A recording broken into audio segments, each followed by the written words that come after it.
Hello and welcome back to my channel What If Deku 2O. Join us as we delve into the realms of fanfiction and fantasy, bringing you the best stories and discussions. Today, we're kicking off part 3 of our series, What If Deku Had Ability to Forcibly Evolve Quirks? If you enjoy this video, please give it a like and subscribe for more content in the future. The author of this story is Fanficton from Archive of Our Own. All the relevant links are in the description. Feel free to say hello to the author on their profile. Now, let's dive into the fanfic. Izuku and Nejire arrived at the dorms with their respective children still conked out in their arms. When they walked through the doors, he saw Mina eating some midday cereal at the breakfast bar, her long, pink tail lazily swishing side to side behind her. His girlfriends were all sitting on the couch together as they talked animatedly with Tsu and Ochako, who were on the love seat adjacent to them. Mina turned to see who had entered and froze, her spoon clattering to the counter. Trying to curtail what he knew was coming, he put a finger in front of his lips and silently shushed her. Mina slapped both of her hands over mouth and screamed silently into them as her golden eyes sparkled. Mina removed her hands from her mouth and Whisper shouted, "Oh God, now there are 2 of them." Hearing this, the girls on the couches stopped talking and finally noticed them. Mei was nudging Himiko with her elbow as she pointed at Yuki. It seemed that the consensus was cute with a capital C according to empathy. The outlier was Tsu. Her emotions were a bit difficult to grasp due to the mixture of them. "My poor ovaries," Tsu groaned, mimicking pain while her face remained neutral. "Ah, well, that cleared that mystery right up." Ochako's emotions quickly mirrored Tsu's own as she began to float upwards, her hands covering her growing blush. Tsu quickly grabbed her girlfriend and pulled her back down, seemingly used to this. Rumi snorted in poorly suppressed laughter. Everyone began trying and failing to suppress their chuckles as well. Hearing this, Eri began to stir from her short nap. Eri looked around with confusion at first before smiling brightly at seeing her mamas laughing. Himiko stood up and made her way closer. She tickled at Eri's belly, causing the girl to giggle. "Mama," Eri whined. Yuki stirred then and wiped away her drool with the fur on her arm. She looked around with her feline, bleary eyes before locking them onto Himiko. She let out a frightened mewl before going stock still in Nejire's arms, the fur on her arms and legs raising as her long tail poofed in alarm. Her and Himiko's eyes were locked, neither moving a muscle or even blinking. Izuku and Nejire shared a nervous glance, unsure of what was happening. Then Himiko made a sound he had never heard her make before. She trilled. Himiko put a hand to her throat, her face screwed up in confusion. The effect was instantaneous. Yuki's fur smoothed out as she trilled in response, one of her rounded ears twitching as she did so. She looked up at Nejire with a beaming smile. Mommy, who's that?" she asked excitedly as she pointed at Himiko. Nejire blinked at the suddenness of the mood shift before answering. "That's Himiko. She's one of Eri's mamas." Yuki gasped in surprise before whipping her head to Eri. "Your mama's like me." "She purrs like you too," Eri exclaimed excitedly. Yuki began purring audibly, Himiko mirroring her almost as if in response. Izuku could sense her confusion growing with the action. "Everyone, this little snowflower is Yuki. She's my adoptive daughter," Nejire said, introducing her daughter to everyone present. Yuki waved at everyone before holding up 4 fingers. "Hi, I'm 4. She began to squirm, so Nejire let the girl down. Izuku let Eri down as she too began to squirm. Everyone introduced themselves to the new resident, with Mina proclaiming herself and Yuki tail buddies and herself and Eri horn buddies. Izuku let Mei, Rumi, and Himiko know that Nejire would be watching Eri tonight after once again confirming with his daughter that she would be okay with it. Yuki and Eri ran up to him where he sat on the couch with the snow leopard child pulling Eri along by the hand. "Papa, Yuki wants to know if I can sleep over," Eri said, somewhat confused as to what she was talking about. That means you'll wake up somewhere you aren't familiar with. That won't scare you?" he asked. Eri seemed to consider this for a moment. Yuki wrapped her long tail around Iri's waist and puffed up her chest. "I'll keep her safe," the younger girl said proudly. "I'll be okay, Papa," Eri decided with a smile. "All right then," he said, returning her smile. Before he knew what was happening, both little girls had climbed onto the couch and hugged him before scampering off, with Yuki telling Eri that she wanted to show off her room. He turned to Nedjire, who was smiling at him fondly. "You sure you're going to be okay watching her all night?" he asked, hoping that he wasn't taking advantage of her kindness. Still smiling, Nedjire waved off his concern. "I watch Ryukyu's kids all the time, don't worry." "Ryukyu, as in the number 6 hero?" he asked, more than a little dumbfounded. "Yeah, you met them earlier. Mika and Rin, remember?" Nedjire asked. Well, he had seen them flying around as little dragons, so that made sense that Ryukyu was their mother, or was it father? Something clattered in the kitchen. He looked over his shoulder to check what had made the noise. Todoroki, who he had not seen enter the kitchen, was staring at Nedjire like he had just seen a ghost. The boy's emotions were all over the place. Where cold rage had been the norm for the boy all day, he was now a combination of shame, regret, hope, and fear. The boy quickly gathered up whatever he had dropped and retreated back upstairs. What was that?" Mei asked from beside him. Nedjire sighed. "Fayumi is his sister. Mika and Rin are his nieces, but he's never met them. Please don't judge him. His family is complicated." They decided unanimously that it was best to drop the subject. Izuku and his girlfriends went to get dressed for their double date with Tsu and Ochako. Izuku had decided to wear a plain, black long sleeve under a blue, sleeveless zip-up hoodie and jeans that made his butt look edible according to Rumi.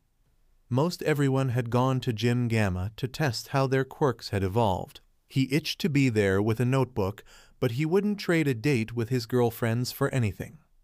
He had been the first to get dressed and ready. That's how he found himself in his current situation.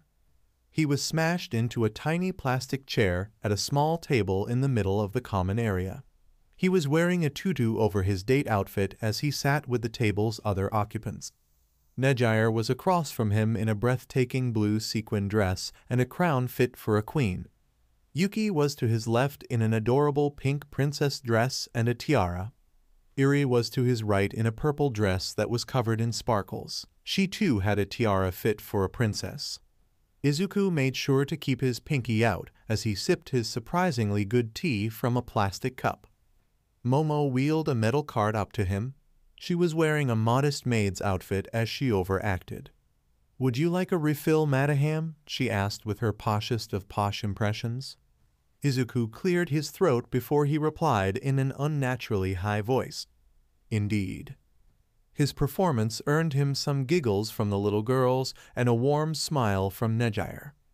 Momo poured the tea into his cup, pulling the kettle further away as she poured.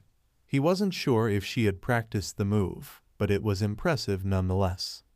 A little further away, Kyoka sat on the couch and, unbeknownst to them, was recording everything.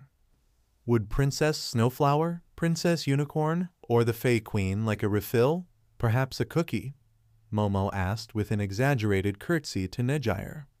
Nedjire pinched her nose shut. Indubitably. She replied with nasally, trying to sound as pretentious as possible.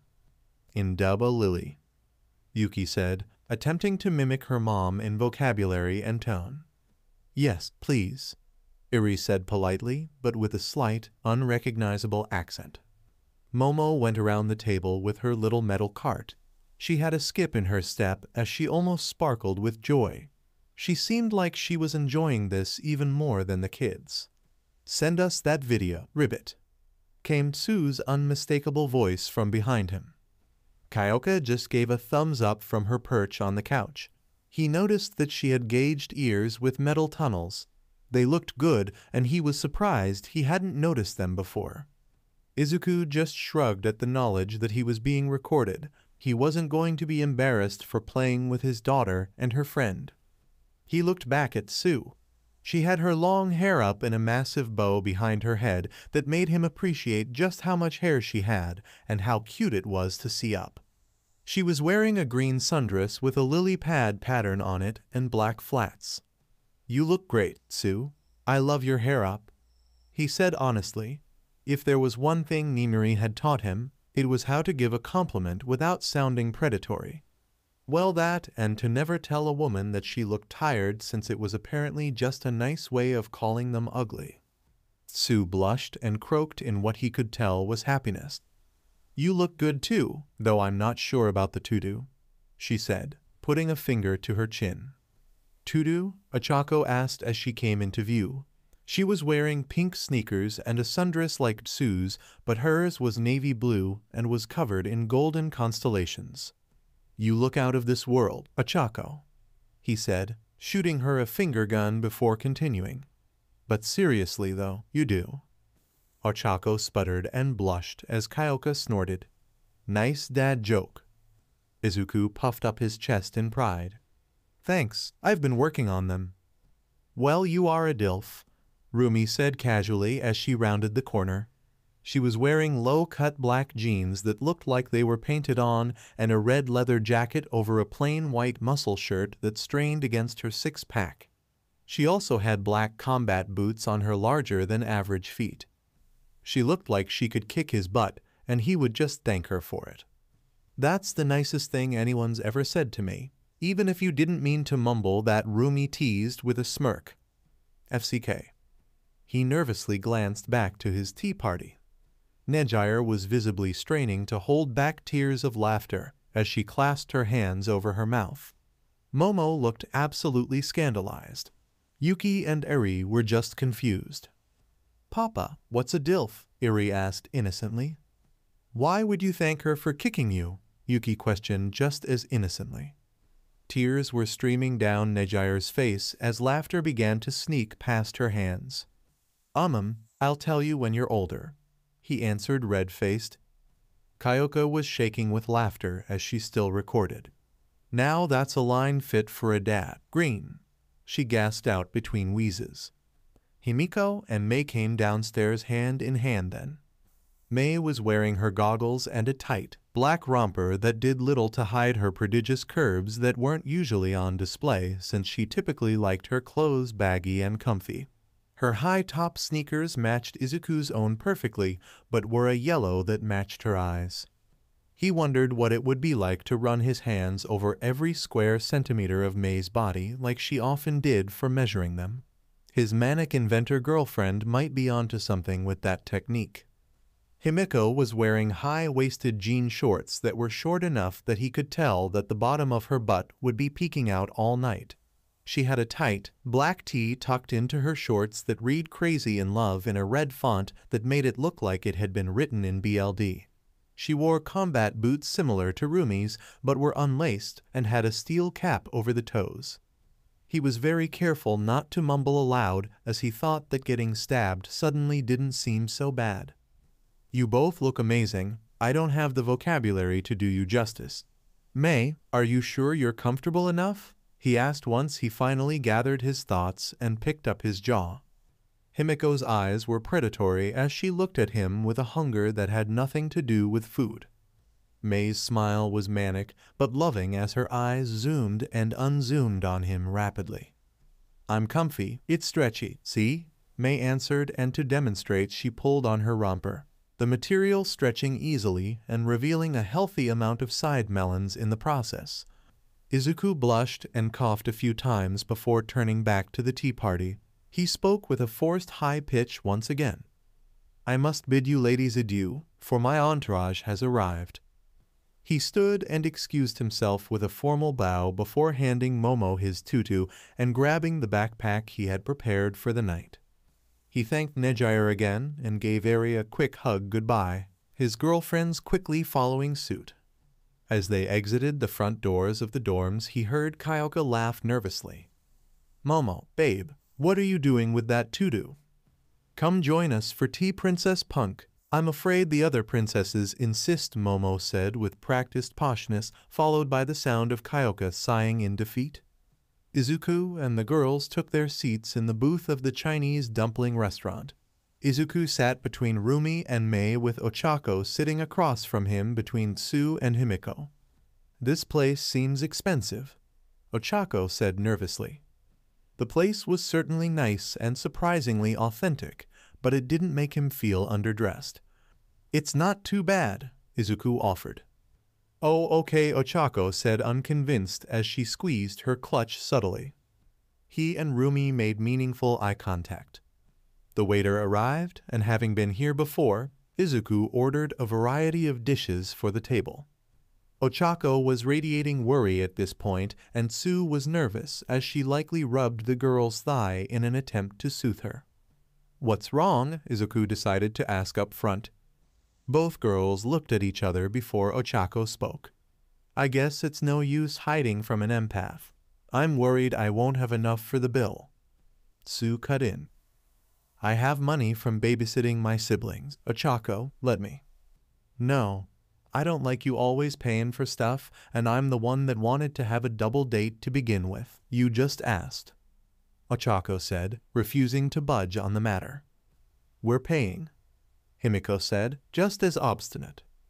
"We're the ones that picked the restaurant and ordered the food," Izuku said, mirroring Himiko's tone. "Besides, we get paid by Nezu, and I think he adds a few zeros on accident to our checks. Every time I tell him, though, he just cackles," Mei explained with a shrug. "It's not fair for you guys to pay for everything on a double date, Ribbit," Tsu challenged.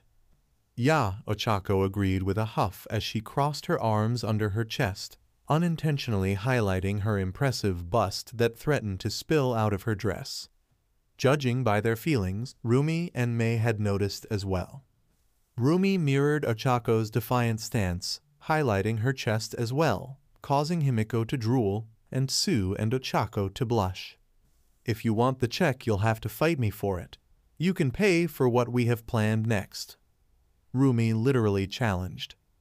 Ochako looked and felt like she would take Rumi up on the challenge, but eventually deflated and sighed. "You're lucky I'm wearing a dress," Ochako joked. "Yes, I am," Rumi agreed salaciously. The brunette spluttered and blushed, while Tsu kept her from floating to the ceiling. At first Izuku had been worried that Rumi's less than subtle nature would offend, but Ochako just felt flattered and Tsu just seemed to agree with Rumi. "I can tell it isn't the case right now, but please say something if one of us makes you uncomfortable," Izuku pleaded.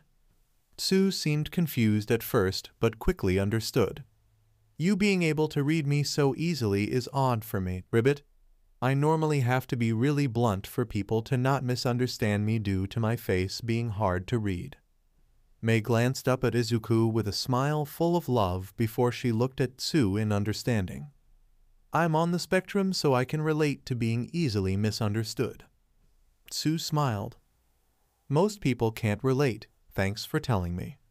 "Isn't it overwhelming to know what everyone is feeling all the time?" Ochako asked Izuku. "Yeah, wouldn't crowds be a nightmare?" Tsu asked as well. "Well, it certainly was at first, but once I got used to it, it's just like any other sense. The best way I can describe empathy is that it's like a sixth sense. Have you ever been somewhere and not noticed a smell until someone points it out? It's kind of like that. I don't get overwhelmed, or sometimes even notice other people's emotions unless they're really strong," Izuku explained. "So you just feel other people's feelings? Do they influence your own feelings?" Ochako asked with a cute tilt of her head. "No, actually, it's kind of like the difference between tasting and smelling something. I can feel other people's emotions, but they don't affect my own. It's a bit difficult to explain any clearer. How would you explain sound to someone who was born deaf?" he tried to clarify. "That actually makes a lot of sense, Ribbit," Tsu said before the waiter showed up with their food. Izuku popped a bite-sized dumpling into his mouth. Instead of having to dip the dumplings like usual, these dumplings had the soup inside them already.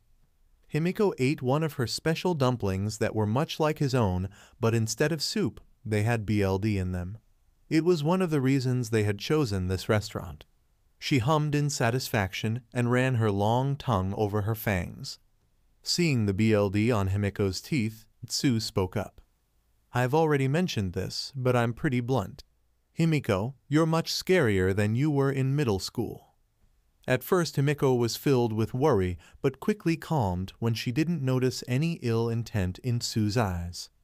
"I'm not sure how much Ochako has told you, but I was forced to hide my quirk and who I was then. The mask I wore to appear normal eventually broke. I'm sorry if I scared you," Himiko said almost dejectedly. "I didn't say that I didn't like it, Ribbit," Tsu said deadpan as ever. Himiko's jaw went slack for a second before giving a fang-filled smile that was stained red. "Don't worry, I get it. Part of my quirk lets me know how dangerous someone is in comparison to me, and Himiko scared the CRP out of me when I first saw her. It was the first thing that attracted me to her," Rumi said in understanding of her fellow prey quirk user. "I've been meaning to ask, actually. You have a prey quirk also, but you don't seem afraid of anything, and are much more aggressive than me, even though frogs are both prey and predator. Is there a reason for that, or is it just personality, Ribbit?" Tsu asked. "I think there's a few reasons, actually. I wasn't always like this. When I was a kid, I was terrified of everyone because I knew how dangerous they all were to me.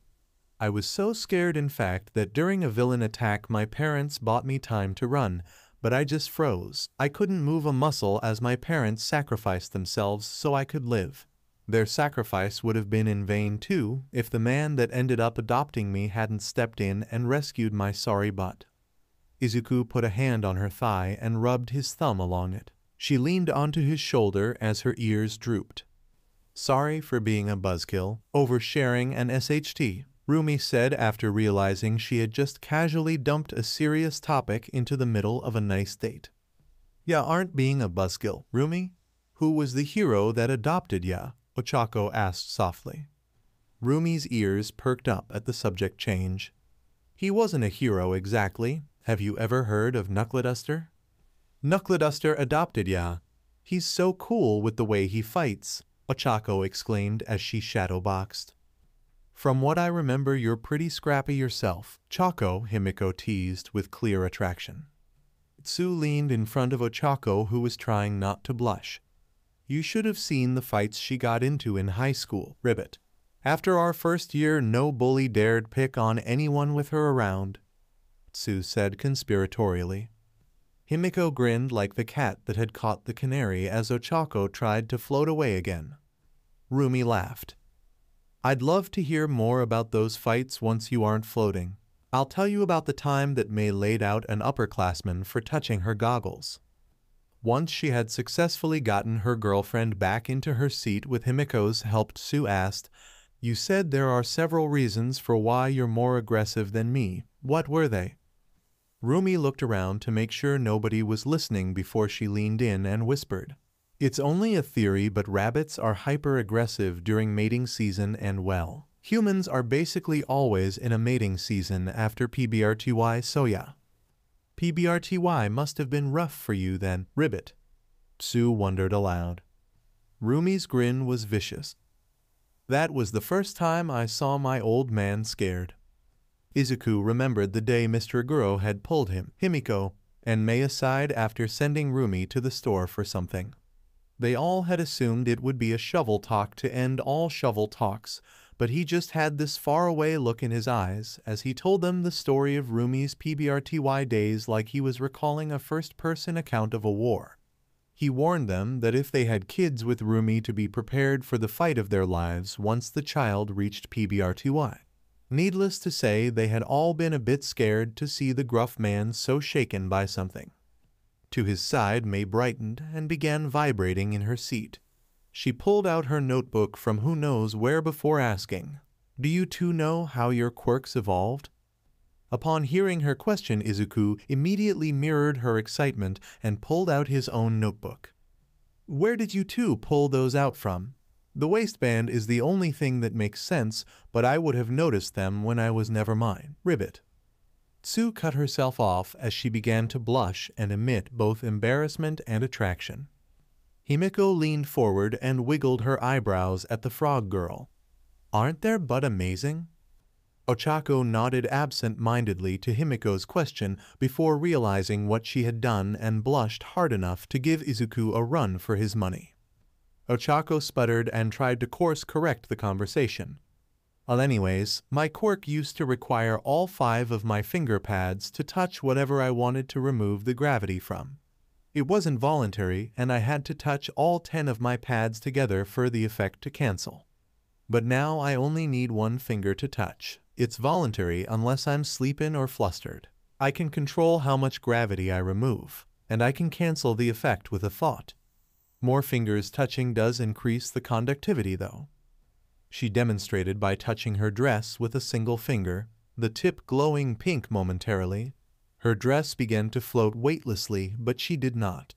The dress stopped fluttering suddenly before she demonstrated again, but this time with all 5 fingers. She and her dress began to float from her seat for a second before landing back in it with a plop that caused her melons to bounce almost out of her dress. Himiko's eyes went wide at the sight, pink dusting her cheeks. Sue's tongue lolled out of her mouth before she quickly snapped it back in. He didn't see Rumi's or Mei's faces, but he could feel their lust as well as his own. There's one more thing that changed, Ochako said with a mischievous grin. She poked a dumpling on her plate, her fingertip glowing with the activation of her quirk. Izuku had expected the dumpling to begin floating, but instead it collapsed in on itself as if under a great weight. Izuku and Mei gasped in unison and began writing furiously. I'm not as smart as them. What just happened? Rumi asked. I can increase gravity. I tested it on a scale in the dorm bathrooms. I can increase something's gravity by up to 5 times, Ochako said excitedly. Whoa. Yeah, would only need 1 touch to disable almost anyone. We should definitely train together sometime. I want to know what it's like to try and fight with 5 times my weight, Rumi said. That's amazing, Chako. What about you, Tsu? Figure anything out? Himiko asked. Mine is mostly an overall physical strength increase, but there is one more thing. I can secrete a paralytic toxin on my skin like a blue poison dart frog, but I'm immune to it and I can control where and how much I secrete, Tsu explained. Himiko raised a questioning eyebrow. If you're immune to it, how did you figure it out? Ribbit, Ochako was lick. Tsu began, but was silenced by red-faced Ochako, abruptly placing hands over the frog girl's mouth. Oh ho ho ho, Himiko teased. I bet that was a surprise, Rumi said mirthfully. Ochako removed her hands so Tsu could speak again. I thought I killed her at first, Ribbit.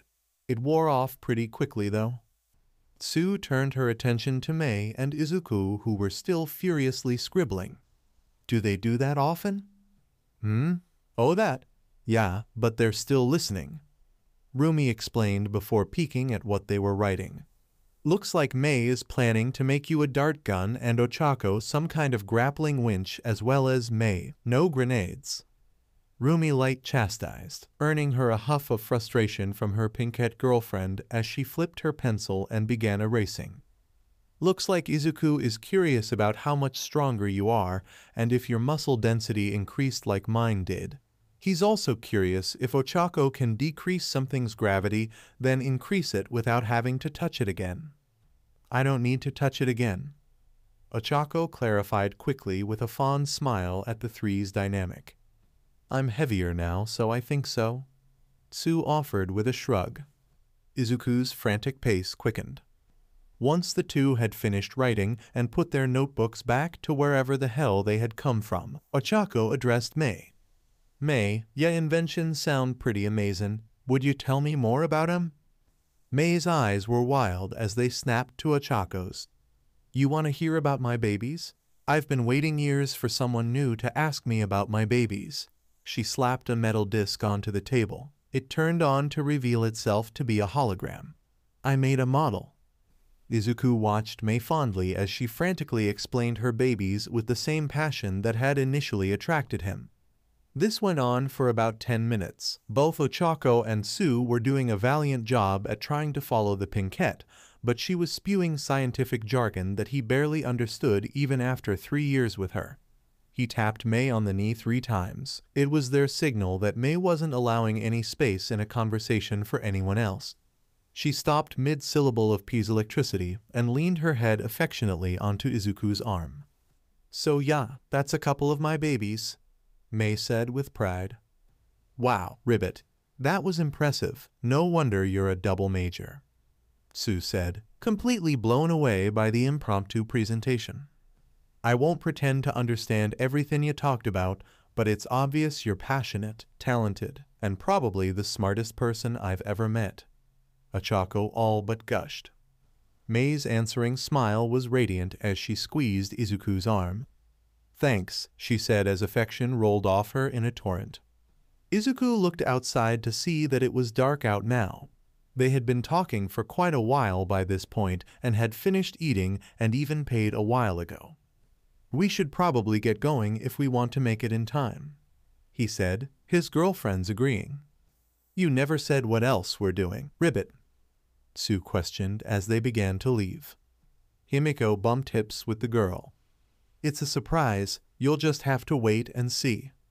After a short train ride they arrived at the outskirts of the city and all piled into a gondola after Ochako bought the tickets. "That was super cheap. Was that all you wanted us to pay for?" Ochako asked in frustration as she stomped her pink shoe. It was difficult to be afraid of her wrath when Izuku could tell she was relieved at being somewhat tricked and being able to pay for something at the very least. It didn't help that she was adorable when she was trying to act mad. "We didn't know it would be so cheap," Rumi said with a SHT-eating grin that begged to differ. Ochako pouted but relented. "Where does this go?" Tsu asked. "The observatory," Izuku said simply. Ochako lit up, her faked anger forgotten. "I've always wanted to go but couldn't find the time," she exclaimed in excitement with a small bounce. A short time later they got off the gondola and walked up a short path to the observatory. It was a grass clearing on top of a mountain with very little lighting, so the stars were as clear as possible. Since it was a Monday night, there was nobody else there. Izuku pulled off the backpack he had brought with and began unpacking it in the grass. He rolled out 2 large wireless heated blankets May had made. He pulled out and handed a tube to May, who began assembling it with practiced hands. Lastly was a miniature homemade ice chest. "What's all this?" Ochako asked quietly. Izuku hummed. "Well, the heated blankets are for if anyone gets cold. I figured Tsu might want them. May's setting up the telescope, and the cooler has dessert in it. All things May invented and patented, by the way. Well, except for the mochi and jelly, those are my recipes." He listed off one at a time. To say that Tsu and Ochako were feeling affection would be an understatement. Being an empath, making people happy was almost addictive. To put in effort to care for someone and be able to tell the depth of their emotions was something he would never tire of. The 6 of them talked and laughed as they took turns with the telescope and ate their dessert. After a while, they all crawled between the heated blankets to warm up. Tsu was shivering slightly as they got in. She laid down between Ochako and Himiko, both of them scooching close in order to warm her up. They were all star-gazing in comfortable silence, with Ochako occasionally pointing out constellations and planets. Izuku sat up on his elbows as he noticed Tsu's rising worry. "Everything okay, Tsu?" Tsu sighed before responding. "There's something I should say. I knew you cared about Ochako, Himiko," she said, catching Himiko off guard. She continued. "When you disappeared, I was relieved because I thought I finally stood a chance with Ochako, and when I saw you at the entrance exams, I was worried you would steal Ochako away from me. I feel horrible for feeling relieved that you disappeared. I'm so sorry," she said, her voice beginning to wobble. Ochako leaned her head fully onto her girlfriend's chest. "Nobody will ever steal me away from you. I love you." Himiko leaned her head against Tsu's shoulder slightly. "It's okay, Tsu. Why would you worry about me stealing her away?" "Because I knew she cared about you too. And why wouldn't she? You're amazing." She never gave up hope that she would see you again. I could see it written in her eyes, and I don't blame her. But then I found out you were poly and had 3 partners, each as amazing as you. I was relieved, but at the same time I worried that you 4 would pursue only Ochako and leave me alone. But now I know you would never do that," Tsu said, her voice threatening to break. Ochako ignored her embarrassment and propped herself up so she could look Tsu in the eyes. "I'm never leaving yet, hear me? Ever," she said with conviction before leaning down and kissing Tsu passionately. "You're seriously underestimating how great you are, Tsu. Ochako wouldn't be who I know she is if she ever left you for anyone," Himiko said once Ochako came up for air. "Breaking people up to date someone is for weaklings," Rumi said, annoyed at even the implication. "Why the hell would we do that? Ochako is bubbly, fun, and has a cute accent, but you're funny, blunt, and adorable," Mei exclaimed, confused at the prospect of anyone not liking Tsu. "It's true that we did agree to consider others joining our polycule, but we would never do so at the expense of someone's relationship. We wouldn't invite only one person from a couple, and we would only invite them if we loved both of them. Besides, you and Ochako are both amazing, caring people." Izuku tried to clarify their intentions without saying that they were already considering them specifically. After a moment of silence, Tsu croaked happily, "Thank you, that makes me feel better, Ribbit." Now that they were past that, Ochako allowed herself to blush as she slapped Tsu's arm. "Did you have to tell Himi that I liked her in middle school?" Tsu hunched her shoulders. "Sorry, Ribbit." Ochako sighed. "It's feline." She turned her blushing face to Himiko, who was still resting her head against Tsu's shoulder. "Did you really like me too?" Himiko looked up into her warm brown eyes. "It's why I had to leave. My cravings were reaching a boiling point, and I didn't want to hurt you." Ochako frowned. "I'm the reason you disappeared?" she asked softly. "No, my mother is the reason. If she hadn't forced me to suppress my quirk, then I never would have reached that point. So don't you dare blame yourself," Himiko desperately rushed out. All right, if you're sure." Ochako hesitantly agreed. "I am," Himiko resolutely said. Izuku sat up. "It's starting to get pretty late. We should probably get back." They all agreed and began packing up. Himiko pulled Tsu in for a hug. "I'm sorry I made you worry, Tsu." Tsu nuzzled into Himiko's warmth and closed her eyes. "It's okay, Ribbit. I was just being self-conscious." When they got back to the dorms, they found Nejire asleep on one of the recliners in her button-up pajamas. A children's book lay forgotten on her knee. Her periwinkle hair was cozily curled around her shoulders. She had her arms around Yuki and Ere. Both were dead asleep in her lap with their heads resting against her shoulders. After taking a picture to frame later, he whispered to girls who were doing their best to not squeal at the sight, "I'll take them to bed. You guys go ahead." After a few whispered goodnights and thank yous for the nice night, the girls went to get ready for bed. With Blackwhip's help to make sure nobody tumbled off, he gently picked up Nejire in a princess carry with Yuki and Eri still in her arms. He carried the 3 with little effort to Nejire's door and opened it with a tendril. He gently laid the 3 down into her bed with Blackwhip pulling the covers over them. Nejire opened one eye and smiled at him lovingly. She mouthed the words "thank you" before closing her eye again, her smile remaining. He smiled at the girl's antics and quietly left the room and closed the door. Smut time. Izuku approached his room assuming the girls were still changing into pajamas in their rooms. It was really the only thing they used them for anymore. Well, that and storing their clothes. He entered to see his girlfriends all sitting on the edge of the bed, each in one of his shirts. It appeared as if they were waiting for him. They all stood up as he approached. His shirts were long enough on Mei and Himiko to completely cover them. Rumi being 6'2", 188 cm on the other hand. He froze as he actually saw Rumi's PP for the first time. She had no tan lines on her naturally dark skin, and just above her glistening lips was a well-manicured tuft of white hair. "See something you like?" she teased as her hands began pulling at his clothes, Mei and Himiko joining in to strip him. They quickly and deftly stripped him down to his boxers, with his PP threatening to rip free of its confines. As one, Mei, Himiko, and Rumi pulled their shirts off to reveal that none of them had anything underneath. He took in the sight of his 3 beautiful girlfriends in their full splendor for the first time. Himiko bit her lip and trailed a claw along her porcelain skin that was crisscrossed in places with old scars from 3 years ago. Her melons were the smallest of the 3, but were firm and perky, her bright pink melons pebbled with arousal. Her toned stomach had the faint outlines of a 6-pack. Her PP was clean-shaven and puffy with the promise he had made to go down on her. Mei's smile was manic as she cupped her heavy melons in each hand. She might have been the same height as Himiko at 5'2", 157 cm, but she had the largest melons of all 3. Her massive melons had dropped as she lifted her shirt over her head in a way he would remember for the rest of his days.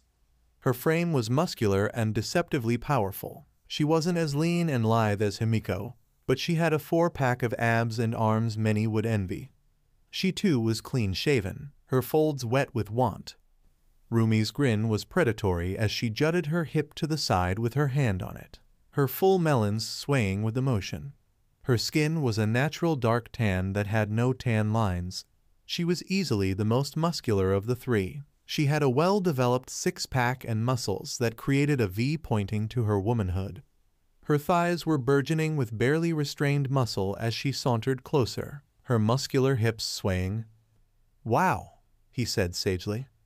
She squatted down and yanked his boxers down in one swift motion, his foot 35 cm long PP springing back upwards from the sudden motion and slapping just above his navel. Rumi looked up at him as his PP rested against her face, only causing her grin to widen. She shook her tail as well as her bubble of an butt as she licked the full length of him. "Shove that monster down my throat," Rumi ordered before taking the tip of his PP into her mouth. Mei and Himiko pressed themselves against his sides, their melons pillowing against him.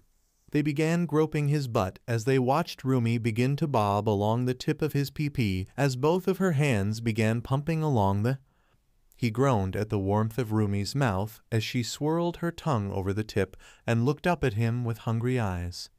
Rumi grabbed his hands and placed them on the back of her head. He began to gently push her deeper onto his PP, careful not to gag her. He stopped when could feel himself hit the back of her throat with about half of his throbbing erectile still outside. Himiko and Mei were still grasping his butt as they began to play with their melons as they watched. Rumi must have been impatient because her hands left his PP and grabbed the back of his legs just below his butt before she shoved herself forward. He emanated him as his PP began to slide down her throat and tears pricked her eyes even though he could tell she wasn't feeling anything other than triumph and lust. Himiko and Mei whimpered at the sight and began rubbing their thighs together, wetness beginning to trail down their legs. Rumi kept shoving his massive PP down her throat until she was finally at the base and he could feel her tongue lick at his ball. "Gug, you're amazing, Rumi." He groaned at the feeling of his entire length buried in his Amazon of a girlfriend's throat. "God, she took the entire thing," Mei whispered in awe. "Now FCK her throat Izukan," Himiko ordered huskily. She began pulling herself off of him only to slam herself all the way back down before she reached halfway. He began aiding her in the motion until he was well and truly throat FCK her unaided. The muscles in her throat bulged with each thrust as an outline of his PP could be seen traveling downwards. Tears leaked from her eyes as the pace quickened until his legs began to shake with the beginnings of an orgasm. His PP twitched hard. "Fuck, Rumi, here it comes." He leaned forward and pressed her head all the way until her nose was against his skin as his orgasm broke.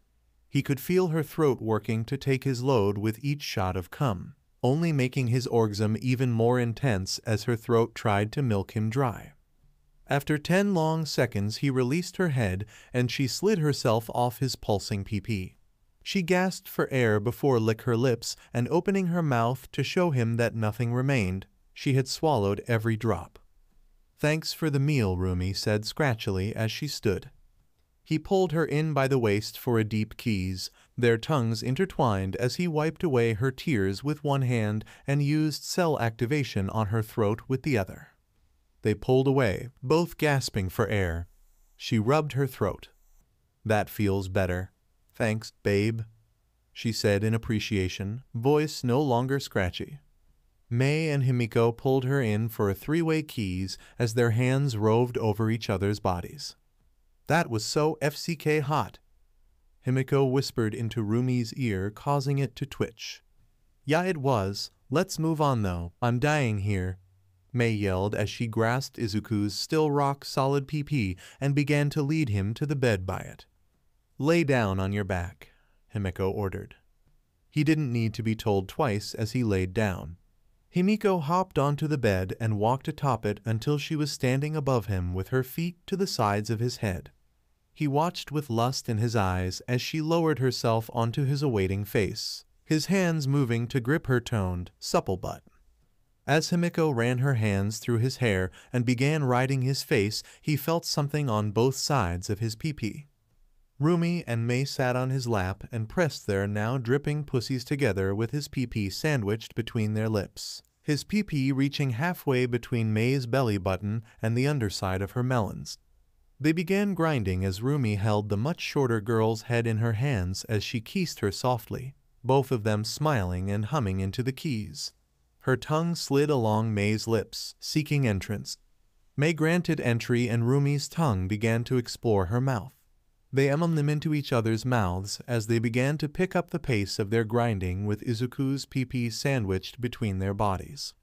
Izuku's tongue was deep inside Himiko as his nose grinded against her CLT as she rode his face. She began to M&M loudly as she began picking up her pace. Izuku's PP began to twitch as the wetness on it began to increase. Himiko's body began to spasm with small tremors as her MMM began to grow in volume. Her shaking only increased until she was spasming atop him, unable to continue rocking. She came so hard that she squirted. He could see her eyes dilate and roll back as her long tongue lolled out of her mouth to rest on her chin. He latched his mouth onto her quivering PP and greedily drank her juices as he kept her in place with his hands. Mei broke from the keys and took one of Rumi's melons into her mouth as they both came together. Their bodies shook with ecstasy as Mei M&M, the vibrations causing Rumi's orgasm to intensify. She screamed so loud that the entire dorm would have heard if the room wasn't soundproofed. Rumi and Mei's body shaking orgasm quickly caused his own to break. Thick cum shot out and drenched both Rumi and Mei. The two began to immediately lick each other clean before moving down to clean off the mixture of the threes come off his pee-pee. Himiko all but flopped bonelessly to the side. He propped himself up onto his elbows as he watched Rumi and Mei lick him clean. When they finished, they turned their attention to him and crawled towards him, their melons swinging with each movement.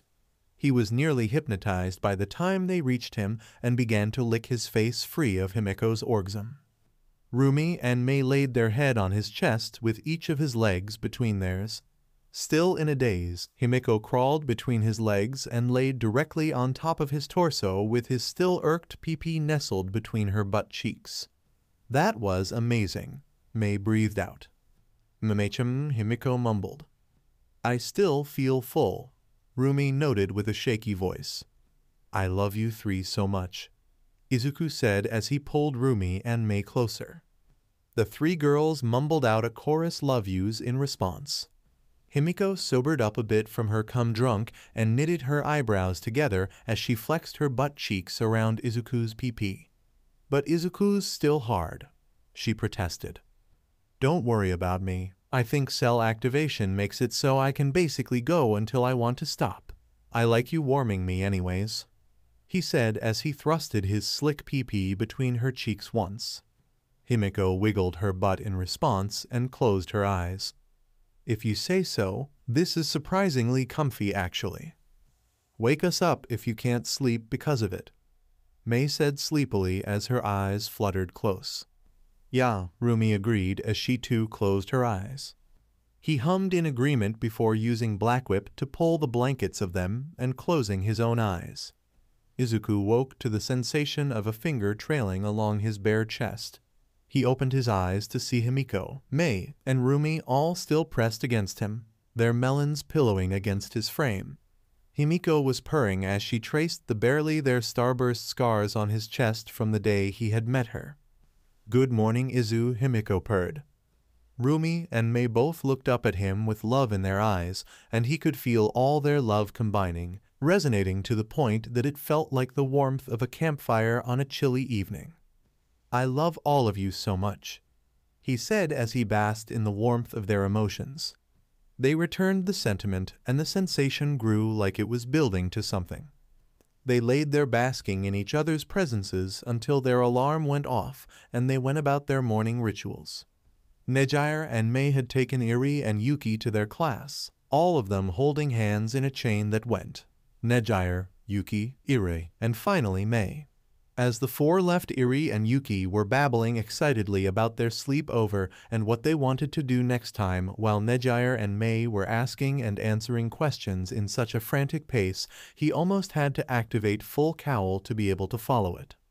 Izuku made 2 cups of coffee in travel mugs before heading to class with Rumi and Himiko.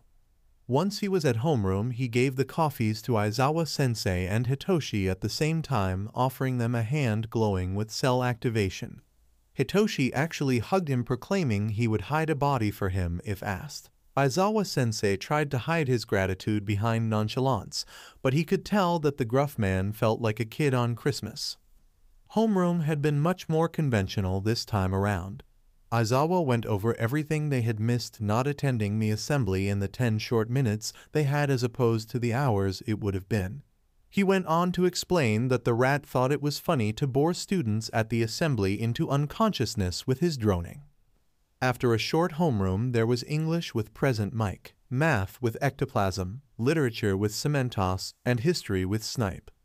Mei and Momo left to the support lab during literature and history since they counted as electives, and they had been waived for the 2 double majors. The 2 returned for the last class before lunch, quirk history and law taught by Midnight, or his mama. Nimiri entered the room and immediately hugged Izuku. I am so excited to have you and the girls in my class, Izuku. As everyone took their seats, he noticed the confusion everyone was feeling and realized, to his horror, that he had never told his classmates that Midnight was one of his moms. He prayed she wouldn't try to embarrass him. Midnight sat on her desk with her legs crossed as she introduced herself. I'm the R-rated hero, Midnight, and I'll be your teacher. She held out her left hand to show off a beautiful wedding ring. But you can call me Mrs. Midoriya. Izuku groaned and slammed his head onto the desk as his classmates' heads all swiveled to look at him with mouths agape. Hell, even his girlfriends pretended to be shocked. Homewrecker, Himiko yelled. Get your own man, Rumi exclaimed. Betrayal, Mei yelled exaggeratedly. How scandalous, Momo said with a hand over mouth. A student-teacher relationship is highly inappropriate, Ida said as he chopped at the air. The class devolved into more shouts of recriminations as his mama sat there smiling like she had just created her greatest work of art. She let this go on for a few more seconds before snapping her whip, resulting in everyone immediately quieting. I'm his mama, not his wife, Nimiri said before bursting into laughter, his girlfriends roaring with laughter as well. Midnight's your mom? Kaminari screeched. I'm surprised you didn't tell them about me, Izuku. Have you told them about Anin? His mama asked once she calmed down enough to talk. Who's Anin? Ochako asked. 13, they're my mom, Izuku answered. Ochako stood from her seat. What? Why didn't you bring it up when I was talking about my dads being heroes? Hitoshi asked. That was a good question. Why hadn't he? Before he could think up an answer, Rumi answered for him. Izuku has a bad habit of removing himself from any equation. It just doesn't occur to him to think of himself. Rumi berated lightly. Hey, I've gotten better, Izuku argued. Rumi scoffed, barely. Midnight mercifully got the class back on track quickly. When the bell rang for lunch, Nimiri stopped him and told him that Toshi wanted to speak with him in the dean's office over lunch. He entered Nezu's office after grabbing a bowl of Lunch Rush's katsudon. Toshinori was sitting on the couch slurping a smoothie while Nezu sat at his desk sipping on tea. As soon as he shut the door behind him, Nana materialized and sat next to Toshinori. Izuku sat at the other end of the couch and began eating. Nana pointed an accusing finger at Toshinori. You've been taking all your supplements. Your wound might be healed, but you're still missing your stomach and you need to take care of yourself. Nana asked Toshi, and Izuku couldn't help but see a mother worrying about her child. I'm taking everything you told me to, I promise. All Might almost whined. Nana's incorporeal form patted his knee. Good. I never got to congratulate you on getting your teaching license, by the way. It's good to see you applying yourself in something that doesn't involve punching. So what did you want to talk about, Toshi? Izuku asked after Toshi rolled his eyes at his pseudo-mother. A few years ago, he never would have thought he would be addressing All Might so casually. Toshinori finished his smoothie and looked at him with a serious expression. How do you feel about bringing Aizawa in on One for All? Izuku's eyebrows shot up. He had not expected that question. Is it safe to tell him? He's one of the good ones, I can assure you. Him being in the know will also put him in a position to better be able to teach you, Nezu explained as he poured a second cup of tea. Izuku eyed the cup of tea cautiously. Nezu tended to get a bit twitchy around 3 cups in. Well, he is Mama's friend, and if you two vouch for him, then I'm for it, Izuku answered. Excellent, Nezu chirped with a hair-raising grin before pressing a button causing the door to whoosh open just as Aizawa was about to knock. Aizawa mumbled something about every DMN time before plopping into a chair. What did you want? And who is that? He asked, shooting Nana a questioning look. I'm Maverick, she answered with a knowing smirk. I've heard that name. Maverick died before I even enrolled at UA, Aizawa said slowly, now fully suspicious. Nana waved her hand through Toshi's head. Still dead? Aizawa looked at Izuku accusingly. What the hell did you put in that coffee? Problem child. Aizawa-sensei, I have something to tell you about my quirk. You may find what I have to say hard to believe, but it's the truth. Izuku warned before retelling the origin story of One for All for what felt like the millionth time. Once he finished, Aizawa was just sitting there quietly with his face half hidden in his scarf for several minutes. You're right, I do have a hard time believing it, but at the same time it makes a frustrating amount of sense. He turned to Nezu. Once he graduates, I'm retiring, was all he said before he stood up and left abruptly. Well, that went well, All Might asked. Izuku shrugged before finishing his food. Once lunch ended, it was time for Hero Theory with Aizawa. Izuku was actually really excited for this class because it was something Nezu had often drilled him on its importance. Once class started, Aizawa talked about how this class would typically be used to discuss everything that went into being a hero and review the previous day's hero basic training class in greater detail. Since this was the first day, they were going to start with something simple. What is a villain? Can anyone tell me the different types of villains? Aizawa asked. Several hands went up as Bakugo blurted out dead and not dead yet, earning him a withering glare from the teacher. Aizawa called on Yayurazu. Career villains and villains of opportunity, she said with an air of pristine confidence. Close, but not the entire answer I'm looking for. Anyone else? Aizawa asked. Only Ida and Izuku raised their hands this time. Momo deflated slightly at being incorrect, but perked back up when Kyoka turned in her seat to give the girl a reassuring smile. Go ahead, Midoriya, Aizawa said with a gesture of his hand to the boy. I should preface my answer. There is a difference between a villain and a criminal. A villain is inherently a criminal, yes, but a criminal is not necessarily a villain. A villain uses their quirk to aid them while breaking the law. A criminal could just be someone shoplifting food to eat. In many cases, the criminal is unfairly judged as a villain, especially if they have a mutation quirk they can't just turn off. My mentor told me that someone becomes a villain for 5 main reasons. Some turn to villainy out of desperation, a last resort to meet their needs. An example would be someone stealing to feed their family.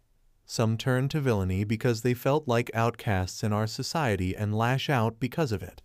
These people are often as much victims as they are villains. Those with so-called villainous quirks or mutation quirks are the most common for this type. Some become villains in order to obtain power or wealth, the ends justifying the means in order to sate their greed. Some become villains because of something they believe in. The Creature Rejection Clan and Stain are good examples. In their eyes, they're doing something beneficial or providing a service.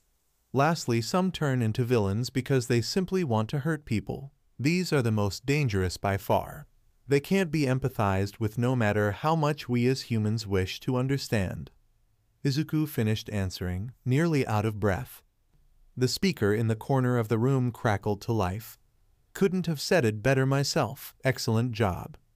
Nezu chirped through the speaker. Thank you, sir. Izuku said simply as everyone was looking around bewildered. Aizawa shuddered but agreed with the voice before continuing on with the lesson on what makes a villain a villain.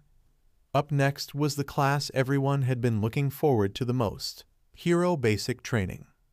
Who do you think will be our teacher, Midoriya? Tsu asked. Call me Izuku.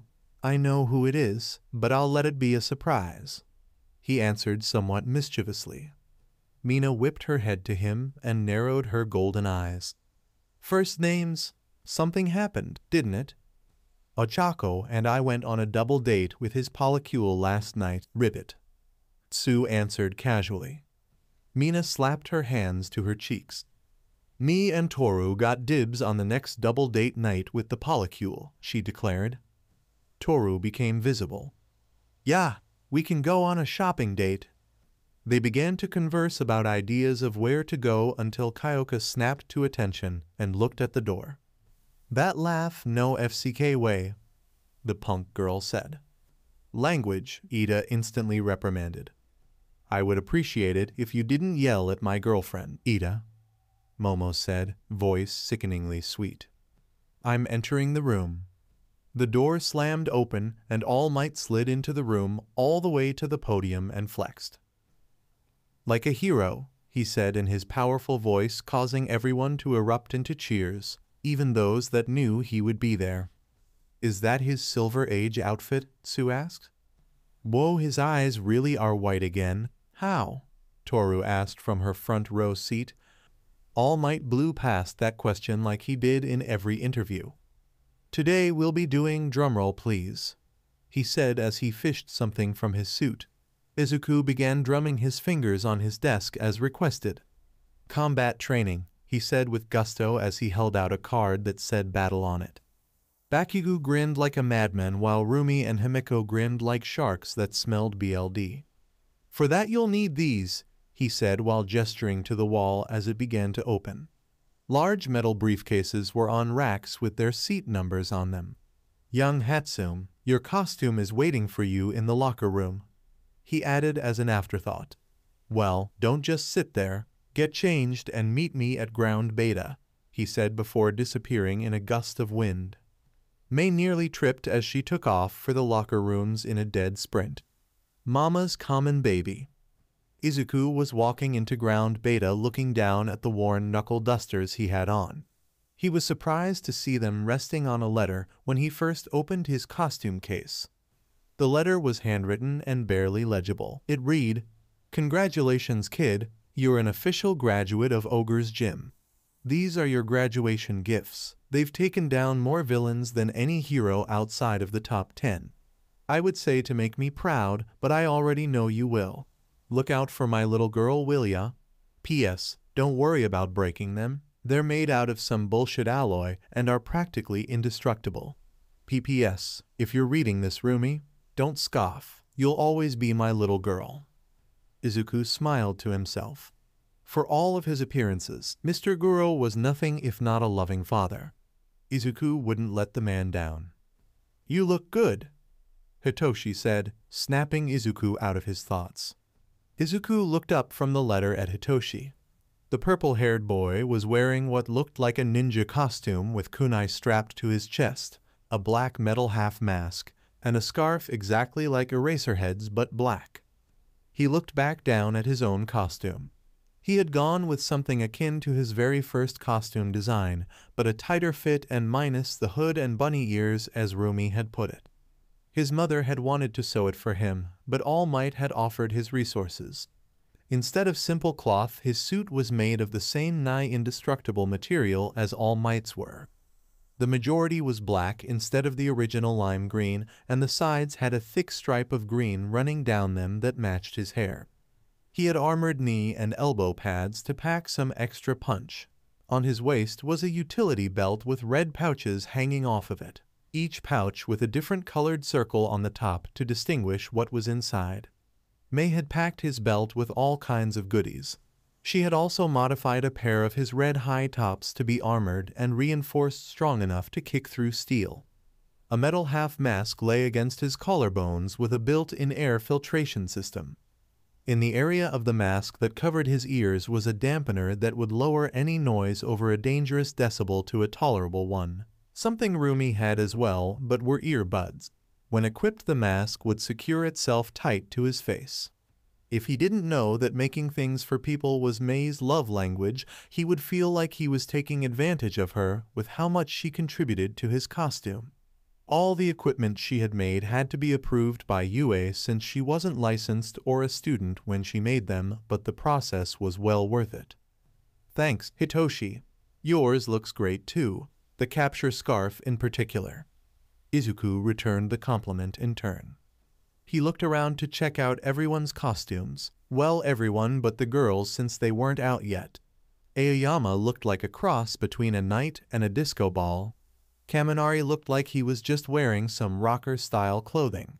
Ida, or at least who he assumed was Ida, looked like a knight crossed with a cyborg. May was going to love it. Mizo was wearing a pretty standard blue costume with no sleeves. Tokoyami was wearing all black clothes, utility belt, and cloak.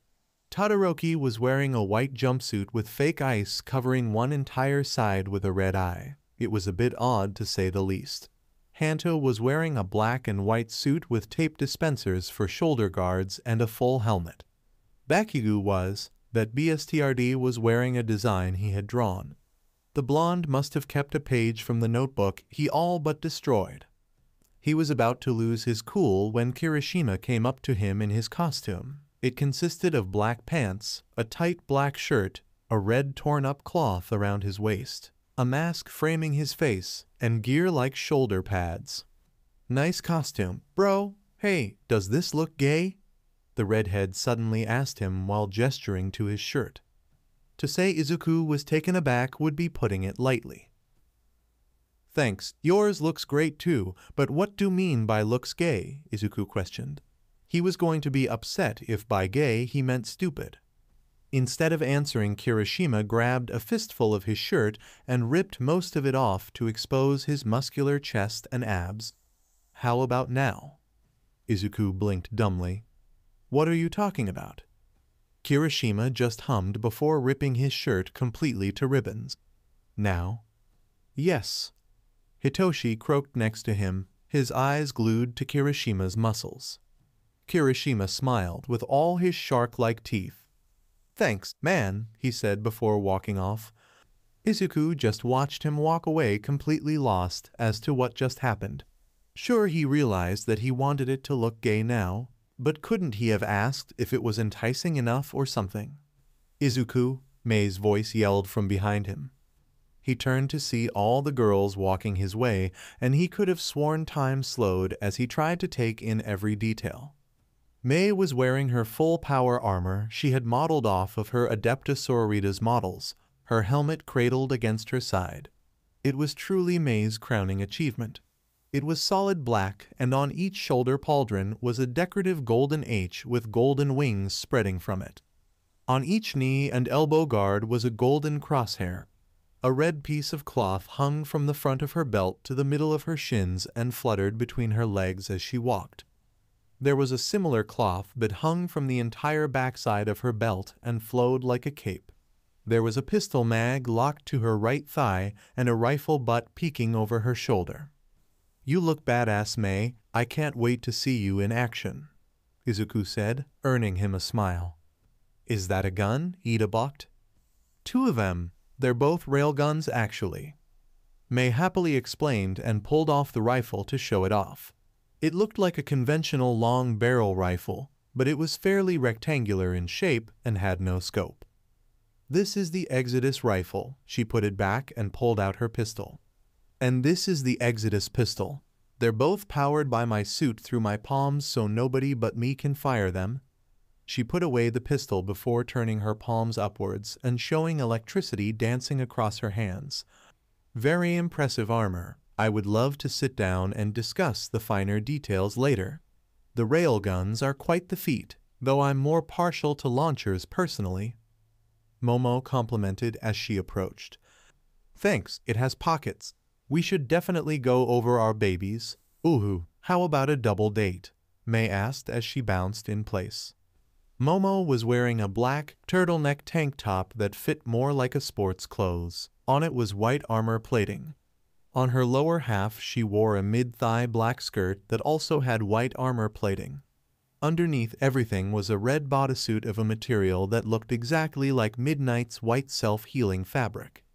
At her waist was a black utility belt that blended in with the skirt. She wore black boots with white armor plates covering the toes and shins. Around her shoulder and neck was a 3-point sling attached to a grenade launcher. "Is that a grenade launcher?" Ida screeched. Izuku was starting to get worried about the boy's BLD pressure. "It's a handheld, belt-fed, 40mm grenade launcher to be exact," Momo cheerfully clarified. He was pretty sure the only reason Ida wasn't yelling was because he had forgotten how to breathe. "Don't take this the wrong way, but I didn't figure you were the grenade launcher type," Izuku said. Momo laughed sweetly. "I suppose that's fair. Kyoka got me into playing co-op shooters with her, and well, I like the grenade launchers. There's so many types of rounds you can use." Mei began to list off round types, each in the form of a question. "Beanbag?" A nod from Momo. "Hard foam?" A nod. "Rubber buckshot?" A nod. "Flashbang?" A nod. "Concussive?" A nod. "Capture foam?" A nod. While Mei continued to ask questions, Himiko skipped up to him and kissed him on the cheek. He looked down as she twirled for him. She was wearing a BLD red dress that had no sleeves, went up to her throat, and down to just above the knees. The dress was reinforced with trauma-resistant material and attuned to her DNA so it would transform with her. Her knee-high black tights and shoes were also coded to her DNA. Her shoes looked like standard flats, but they didn't have a rubber sole. They were specially designed to not leave footprints and allow the wearer to step silently. It was incredibly expensive to code something to someone's DNA, but Mr. Ken loved nothing more than to spoil his long-lost daughter. As she twirled, he could see the small BLD kit Mei had made resting on the small of her back attached to her thick utility belt. As her dress began to float higher, he saw bandoliers attached to each thigh filled with dozens of large throwing spikes with bloodlets running their length and a metal circle on one end. "Wow, you look so pretty and deadly," Mei exclaimed, throwing her armored hands wide. Himiki pressed against her girlfriend and pecked her on the lips. "You're one to talk," Himiko purred into Mei's ear, causing her shudder in her power armor. "Do I get a keys?" Rumi asked sarcastically. Her costume showed every rippling muscle moving as she did. She was wearing a white leotard with purple trim and a golden crescent moon on her chest. The leotard didn't show her entire butt like the ones she wore as pajamas, but it certainly showed off a lot. Her leotard, as well as her purple thigh-high tights and white gloves, were made from the same material as his suit. Her gloves were stylish, but had a knuckle guard filled with lead. Her shoes were essentially just a metal heel and toes that made her feet look like actual rabbit feet. Covering her ribs were metal plates, and on each was a white equipment pouch. Himiko leaped at her rabbit girlfriend and wrapped her legs around the tall girl's waist. "Duh," Himiko said before kissing her. Momo was blushing up a storm at the sight, but couldn't look away. Ida seemed to have gone catatonic. "All three of you look exactly like I pictured when we first designed those costumes," Izuku said with a megawatt smile as Himiko got down. Rumi ran a hand over his abs and smirked up at him. "Same." She looked at the letter still in his hand. "Are those my old man's? And what's that paper?" He just handed her the letter and watched her as she read. Her smile was small and warm at first, but she scoffed in indignation partway through, then laughed as her warm smile returned larger than before. "Mind if I keep this?" Rumi asked, almost embarrassed and definitely sentimental. "Of course not," he replied. Rumi gently folded up the paper and placed it in her equipment pouch. "Hey babe, you look so cool," Kyoka said to Momo as she approached the much taller girl. She had red triangles below painted her eyes that were reminiscent of Princess Mononoke. There was some kind of device hooked around her ears like wireless headphones. She was wearing black combat boots with miniature subwoofers built into them, ripped black jeans, a short leather jacket, an armored sports bra exactly like Momo's, but purple with black armor plating that showed off her surprisingly toned stomach. She also had fingerless leather gloves with small speakers that looked like they could detach, attached to them. "You do as well, dear. I knew you would look great," Momo said softly with a light blush. "No joke, you have a figure exactly like Mordred's from Fate," Mina said.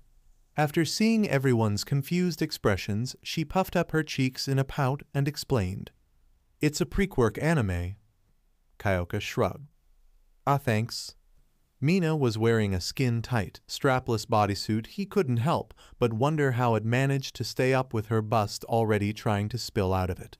The color pattern looked like someone had thrown purple and teal paint at it and called it a day. It didn't look bad necessarily, but he had never been very fashionable. She also had a fur-collared vest and boots with holes circling the sides just above the sole. "Boo!" Toru yelled in Mina's ear as she reappeared. Mina shrieked in surprise. "She won't stop," she whined. Toru was wearing a skin-tight bodysuit that was colored like Mina's, but with every color in the rainbow. She also had a steel baton holstered to each hip. She did a little twirl, her luminescent hair floating as she did so.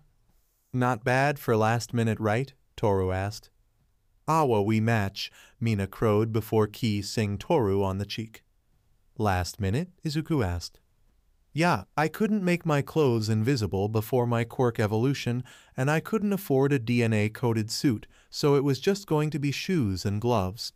Glad I didn't have to do that since 3 people here would have seen all class long." Toru finished with a nervous giggle. "Ooh, y'all look amazin'," Ochako said as she bounced a little with each step. "Agreed, Ribbit," Tsu added, her posture slouched and her hands held forward.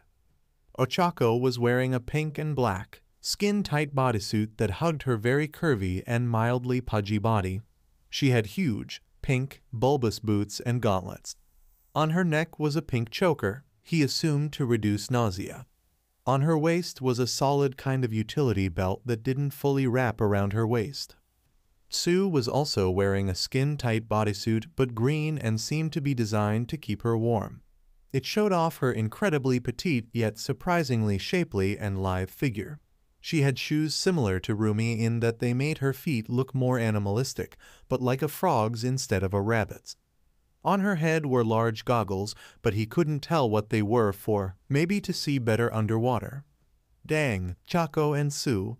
Lookin' good," Himiko said with a waggle of her eyebrows. "Tsu, we make mutation quirks look gooed," Rumi said with a grin. "You look so cute and floaty, Ochako," May gushed. "You really think so?" Ochako asked with a blush. "I feel chubby compared to all of you."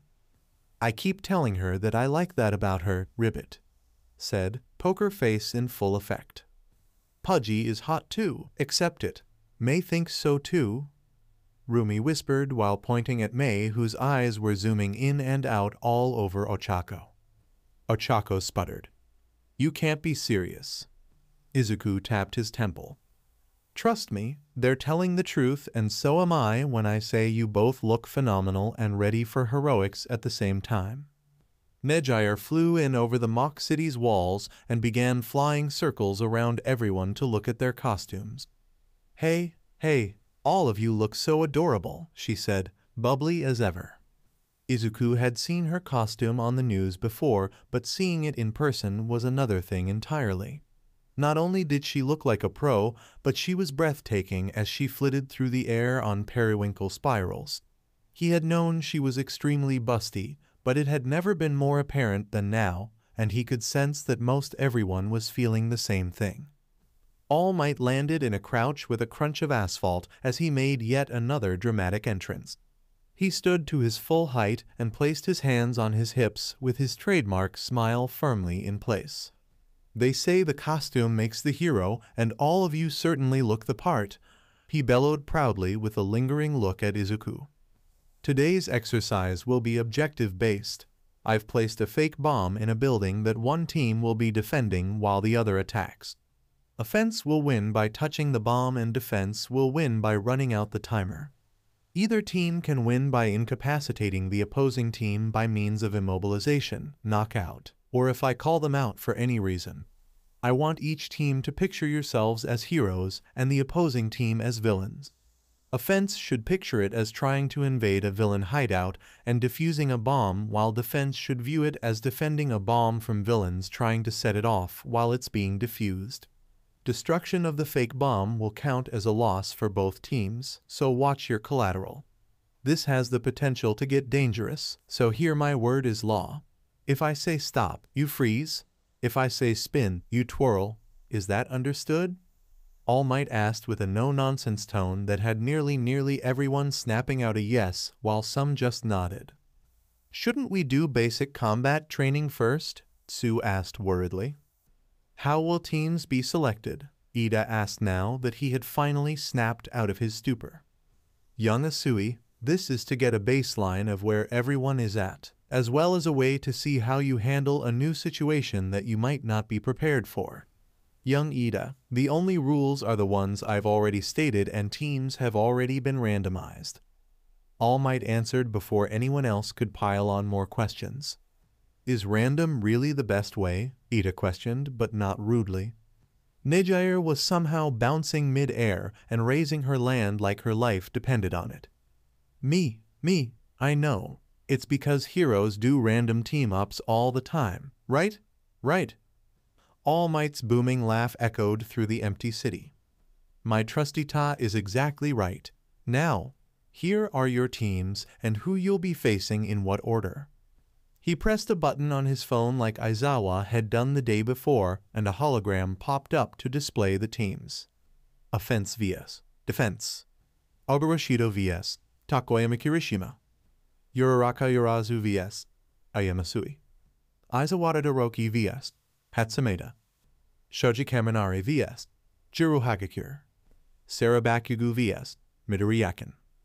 Bakugu's glare was one that promised violence, but Izuku and Himiko each shot back one their own. Himiko's ear-to-ear crocodile smile promised more than violence, it promised bloodshed. Izuku shot back a look that was a combination of Mei's manic smile, Himiko's bloodlust, and Rumi's audacious grin. Stop it, I can only get so turned on before I drag you both away. Rumi warned, frighteningly serious. I'll help. Mei said conspiratorially and just as seriously. While the first two teams took their positions in the city, Izuku and the rest of the class gathered in a nearby observation room. Inside was a massive screen for viewing the fight from dozens of camera angles. Recovery Girl was sitting in a small chair watching the monitor with a steaming cup of warm tea in her hands. Hi, Miss Chiyo. What are you doing here? Izuku sawed in greeting. Hi, Izuku. I'm here because All Might wanted me here for when someone inevitably got injured. She answered tiredly. He offered her a glowing hand. "Want something stronger than tea?" he asked, knowing that she was running on fumes now that it was the last class of the day. Recovery Girl placed her small hand in his palm and smiled. "It's good to know there are still some gentlemen left in the world." "Is he always such a cinnamon roll?" Kyoka asked no one in particular. "Yup," Mei answered easily. On the screen, both teams had taken up their positions, one inside the building and one outside across the street. All Might keyed his mic. "Both teams will have 5 minutes to prepare, followed by 10 minutes to complete your objective. Your 5-minute prep time begins now." The monitor split into 2 feeds, with one watching Rumi and Mina while other watched Kirishima and Takoyami. "Who do you think'll win, Izuku?" Ochako asked. "It's hard to say, but I think Kirishima is a very straightforward fighter like Rumi. I have a feeling this will end up as a match between an unstoppable force versus an immovable object." Izuku pondered aloud.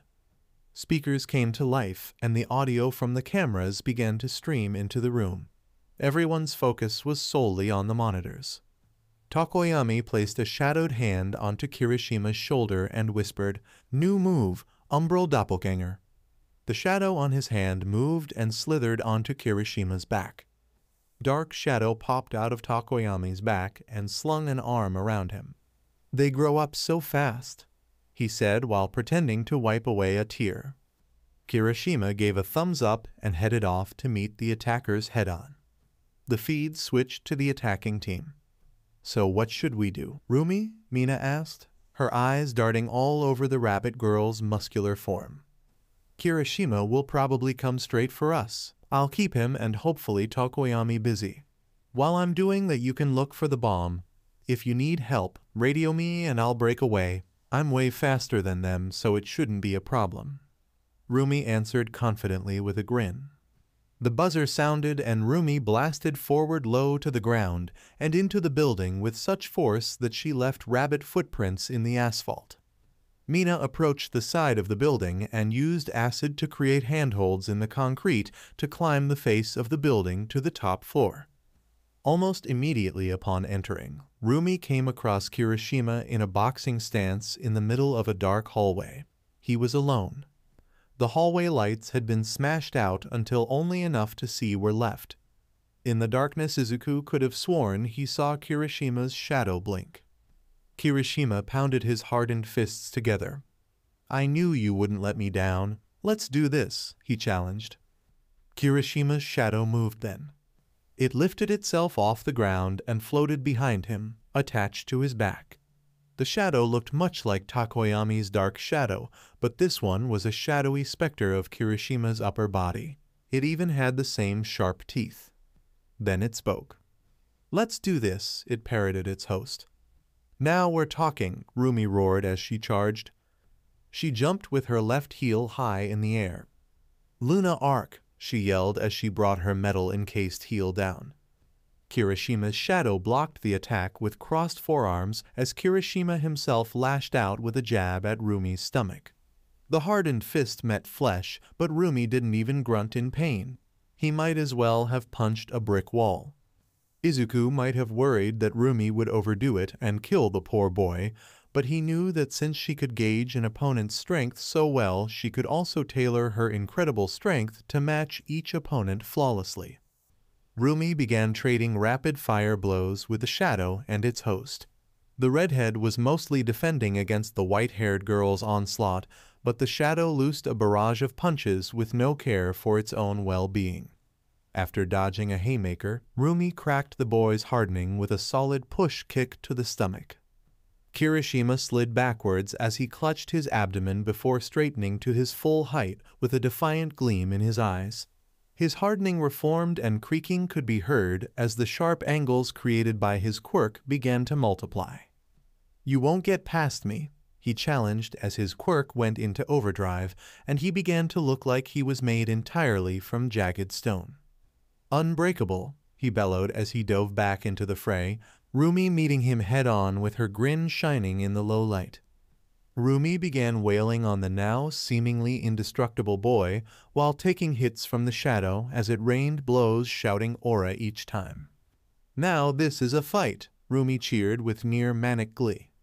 Izuku knew that Rumi's options were limited in this situation. She couldn't grapple without losing most of her skin in the process, and she couldn't build up enough speed in the hallway to blow through Kirishima's defenses in a single blow. She could probably just pick the red head up by his feet and wield him like a club until he lost consciousness, but the shadow prevented that. She probably could just run and meet up with Mina, but Rumi would rather die than run from a fight. It was honestly her biggest weakness. He had faith in his girlfriend, though. She wasn't just a fighter. She was a warrior, and a prodigy at that. He had never managed to beat her in a spar after all. Izuku turned his focus to the other screen with Mina entering the room with the bomb. The room was dark like the hallway as Mina creeped along. Then the shadows spoke. "Abandon all hope, ye who enter here," said the shadows. Mina eeped and flung acid at the voice only for it to be swatted aside by a massive dark shadow that made the large room feel cramped. Tokoyami was positioned in front of the bomb ready to intercept while also baiting Mina into accidentally damaging the bomb and losing. Dark Shadow thrashed after Mina as she skated around the room on her acid. She was proving to be an incredibly nimble fighter as she dodged sweeping blow after sweeping blow. In the darkness of the room, Dark Shadow was much, much bigger than before, and his strength matched his size. After dodging a blow that would have sent her through the concrete wall, she spun in place and flicked her tail towards Tokoyami. On the end of her tail was a huge glob that launched and slapped against Tokoyami's chest, sending him splatting against the fake bomb. Capitalizing on Mina's momentary stillness, Dark Shadow swatted her into a wall where she slumped to the floor unconscious. Instead of burning acid, the glob turned out to be a very sticking substance that behaved like rubber cement on steroids. Try as he might, Tokoyami couldn't move. Even Dark Shadow only ended up getting stuck as well trying to help. "Tokoyami and Ishido are both out. 1 minute left," All Might announced over the earpieces. Everyone refocused on the fight between Rumi and Kirishima. Rumi was bruised and bleeding in places where Kirishima's hardening had scratched at her. Kirishima was breathing hard and barely able to move as he defended with every ounce of strength against the force of nature that was Rumi. Rumi hopped backwards and grinned in a way that could only be described as feral. She bolted forward in a white blur that displaced the air in the cramped hallway. She jumped into the air and launched herself into a forward spin. "Luna fall," she yelled as she used her built-up momentum to swing a powerful axe kick straight down towards Kirishima's head once more. Kirishima and his shadow both crossed their arms to block the blow, but the heel just kept coming. It blasted through the shadow's block and met his hardened forearms, cracking his hardening but effectively halting the blow once again. Above him, Rumi smirked. With her momentum halted, she whipped her upper body backwards into the beginnings of a backflip and lashed out with her other leg in an upwards motion straight for Kirishima's jaw. "BLD Moon Rising," she roared as steel toes met a hardened chin, causing a clacking of teeth that echoed down the hall. Unprepared for the sudden blow, Kirishima was lifted off his feet as his quirk failed. Rumi landed on her feet from her backflip just as Kirishima's unconscious form landed in a heap with his sentient shadow slithering away along the walls. "Kirishima is out. Offense wins," All Might cheered. A few minutes and kisses from Recovery Girl later, both teams met in the observation room. When they had entered, most everyone cheered for the two teams, but none louder than Izuku, Mei, and Himiko. Though Desu and Ochako were pretty close. Rumi nearly collapsed into Izuku's arms while grumbling, "Tired." He began restoring her energy via cell activation as he held nearly all her weight up. Mina flopped against him while whining, "Me too." He rolled his eyes, but complied anyway. Mina was not so subtly pressing her face into his pecs as attraction wafted off the bubblegum-skinned girl. He wondered if she had forgotten that he was an empath or if she just didn't care. Sorry Midori, Mina's kind of a brat when she's tired. Toru apologized as she tried and failed to remove Mina, who still had her arms slung around his neck. Izuku laughed. I don't mind, so don't worry. An excellent first matchup that showcased how your quirks have evolved in the past days. Can anyone tell me who they think deserves the title of MVP and why? All Might asked. Izuku would have raised his hand to answer, but both were currently occupied with holding up Mina and Rumi's weight. Momo raised her hand. Tokoyami should be MVP because he was the one that came up with his team's plan, assisted Kirishima from afar, and defended the objective while baiting Ashimina into making a mistake by destroying the bomb. He wanted to argue that Rumi was the MVP, but he couldn't fault the tall girl's logic. He still wanted to argue, but he might be a bit biased, so sue him. While everyone's effort was truly plus ultra, I have to agree with young Yaoyorozu. Tokoyami's team may have lost, but his decision-making earned him the title of MVP. The bird-headed boy's feathers ruffled at all the positive attention. Nejire flitted in front of All Might. Hey, I think Rumi should get some recognition for holding back on that last kick enough to not kill Kirishima. I can tell she had the strength to do it. Nejire cheerfully added, causing some faces to drain of color. On that dark note, All Might announced that the next team should take their positions. Tsu pecked Ochako on the cheek. Don't you dare hold back on me, Ribbit. Ochako's face became frighteningly determined. I'd never insult ya like that. Seeing this, Momo clapped her hands together before turning to Kyoka with an excited gleam in her eyes. She bent at the waist until she was eye level with her much shorter girlfriend and pressed a finger to her cheek, silently asking for a good luck keys as well. Kyoka rolled her eyes but smiled nonetheless. She pressed her lips to Momo's cheek. You're lucky you're cute, she groused in fake annoyance with red cheeks as her jacks poked each other. Several minutes later, Ochako and Momo approached the building but did not enter. Ochako's helmet was sealed, and she was wielding two bulletproof shields that police often used. Each shield had the faint pink glow of Ochako's quirk. Momo stood protected behind Ochako's shields as the side of her abdomen glowed with her quirk. A belt of grenades burst from her self-healing costume just above her hip. She fed the belt into her grenade launcher and took aim at the windows. She began launching a barrage of tear gas canisters through the windows of the building. There were more than was probably necessary, but there was also more than someone could just pick up and throw back out the window. Gas was pouring out from every window and door when Aoyama appeared in a window coughing and fired two lasers from his palms at the girls. Barely able to see, one laser went wide, but the other struck Ochako's shield. The laser reflected off of the shield and struck a nearby building. Momo had mirrored the surface of the shield. Before the Ravenet could retaliate, Tsu's tongue launched out from a window and snatched one of Ochako's shields from her grip. The gravity wielder must have increased the shield's gravity at the last moment because it crashed into the face of the building and stuck there like a shuriken. 5 minutes left. Now! Momo cried as she loaded a different belt into her weapon and ran for the door. Ochako squatted low, her thick legs coiled like a spring. Shootin' star. She slapped her thigh as her legs unfurled in a burst of strength. She weightlessly careened at the window where Aoyama was still trying to aim his lasers. She held the shield in front of her and increased her weight to the maximum as she collided with the wall next to the window. She crashed through the face of the building and directly into Aoyama as he attempted to take cover, sending him sprawling.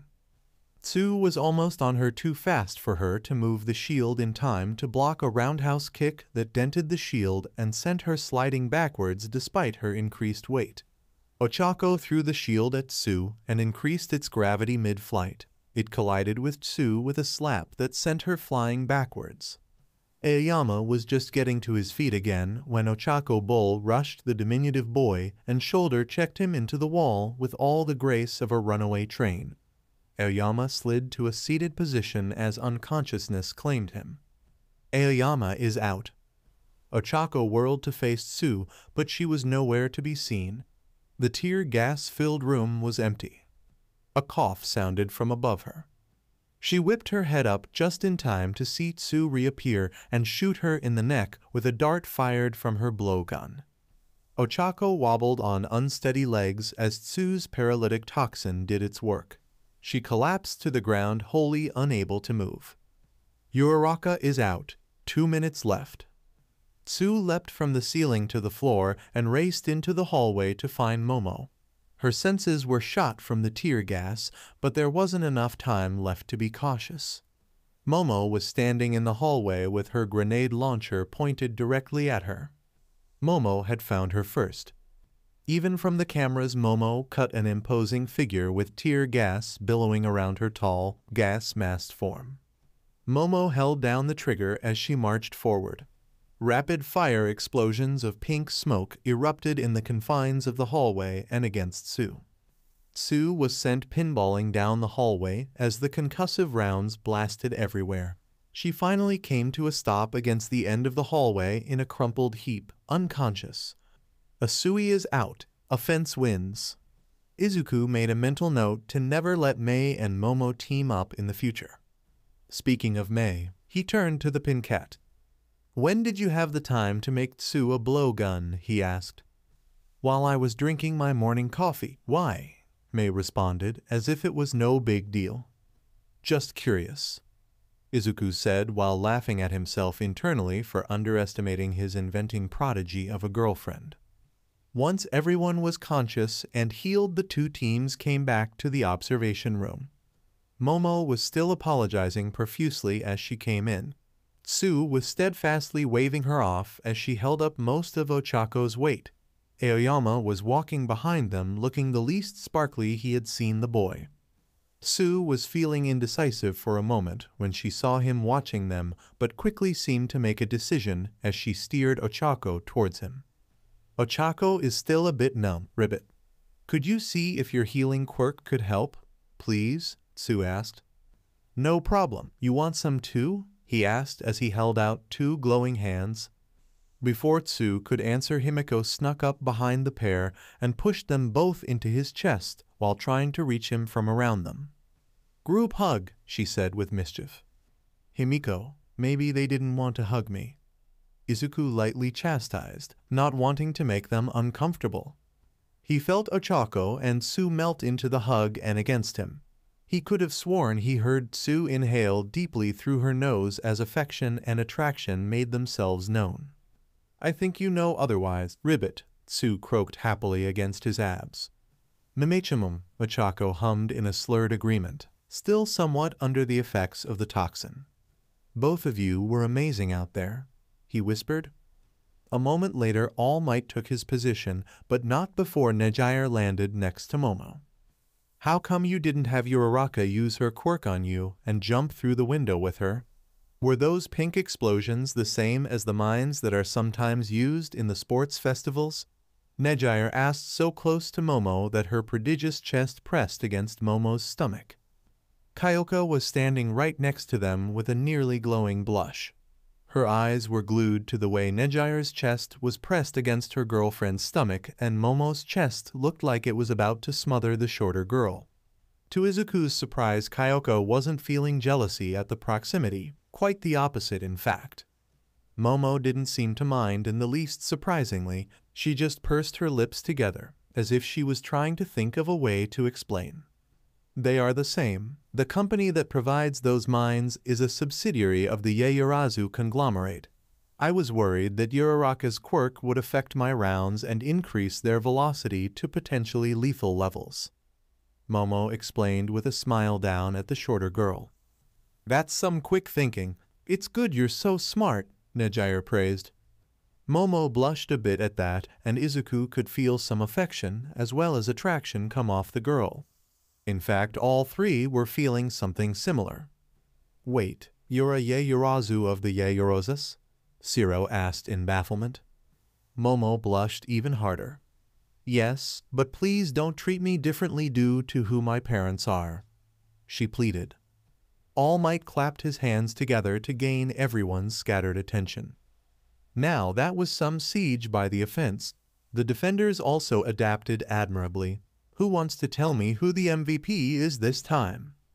Ochako, because she kicked butt, Rumi blurted out without raising her hand. Izuku raised his hand away from Ochako's back, making the girl grumble at the loss of contact before returning it quickly. I think Momo should be the MVP. Not only did she come up with a plan that capitalized on the other team not having air filtration, but also planned for Aoyama's lasers. She also had the foresight to not have Ochako use her quirk on her in case it would make her weapon more deadly. Izuku explained his reasoning. I agree. Young Yaoyorozu proved a capable leader. Now let's move on to our next match. Mei zipped up to Rumi and pulled her down by her shoulders for a keys before grabbing Ida by the wrist and dragging him off. Hitoshi caught up to Todoroki as they began to exit the room. I don't think we've properly met. It's nice to meet you. Wow, I didn't realize your eyes are so pret. I'm not here to make friends. Todoroki interrupted with a dismissive tone. Sorry. Hitoshi apologized dejectedly as they both left the room. Izuku wasn't sure what the hell Todoroki's problem was, but that was uncalled for. Once the teams were in position, everyone watched the two teams prepare. Okay, I think I have a plan, Hitoshi started but was cut off by Todoroki. Just stay out of my way. Todoroki dismissed yet again. On the other screen, Mei was waving her hands animatedly at Ida and seemed to be arguing with him. Come on, it's technically not against the rules to move the bomb or leave the building, Mei argued. It violates the spirit of the exercise to take the bomb and just run, Ida countered. All Might laughed before holding his hand up to his ear.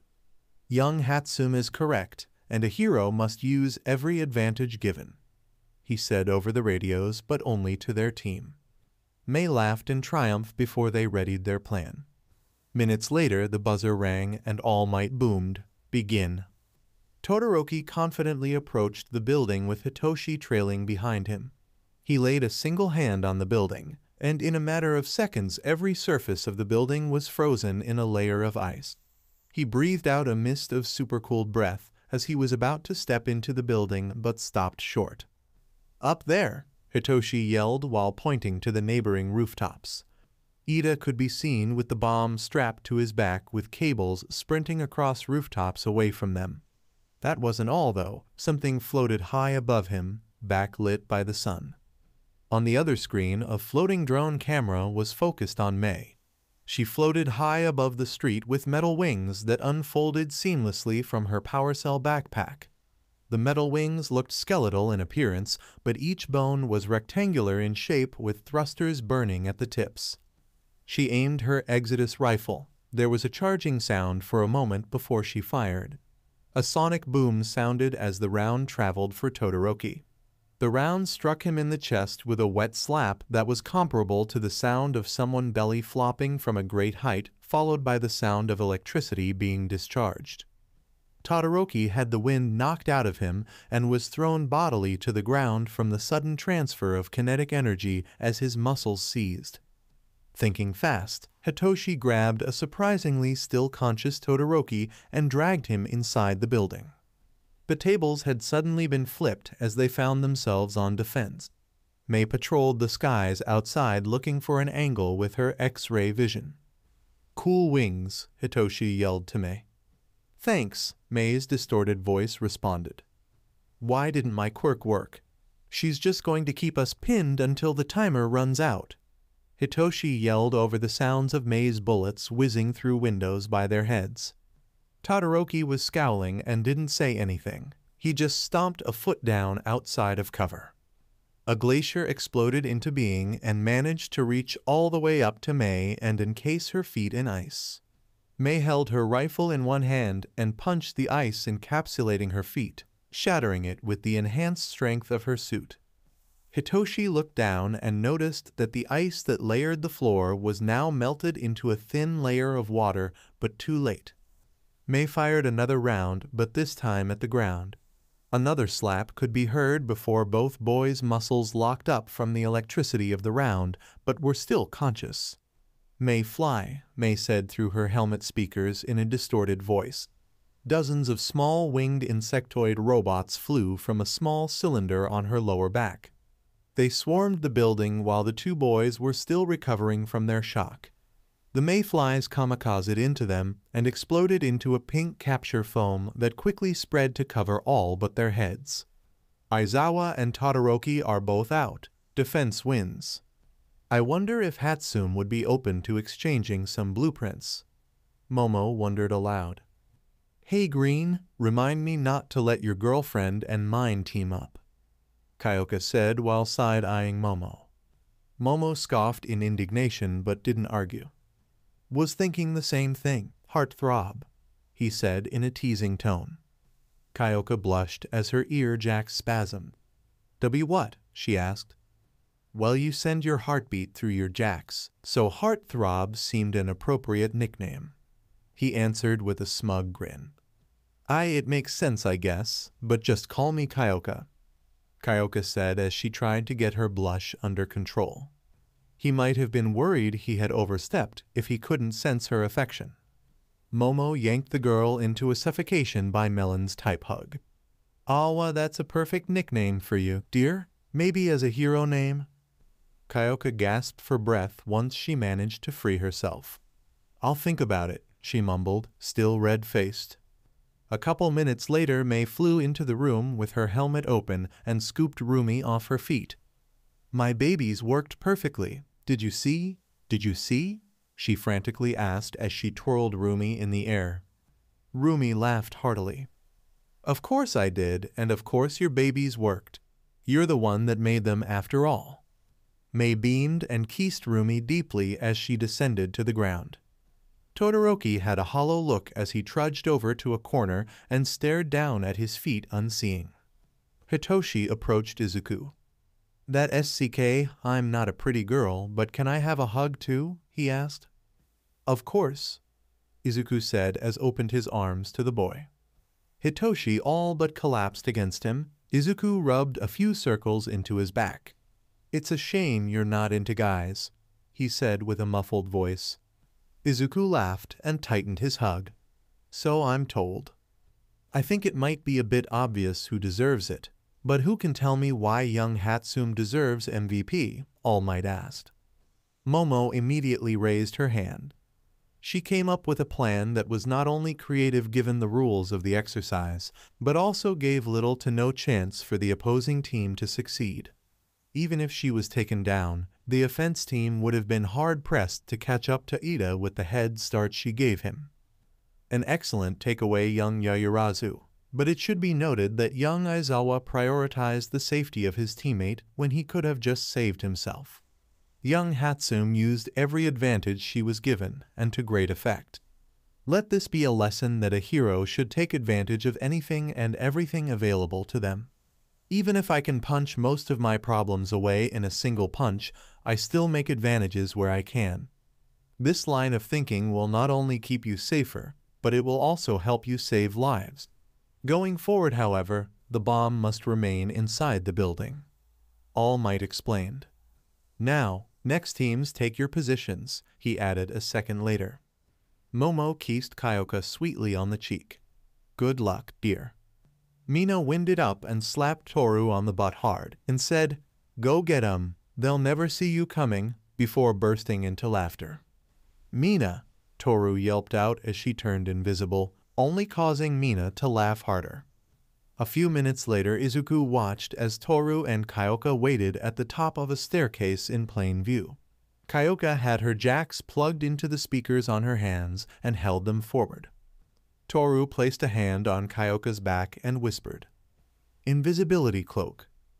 Toru disappeared and Kyoka began to fade away as well, the refraction field emanating out from where Toru had placed her palm until they both disappeared from view entirely. Moments later, Shoji and Kaminari entered with Shoji listening carefully with several sets of additional ears. The additional appendages twitched and pointed to the top of the stairs. Kyoka blasted a high-frequency wave of sound at the two boys.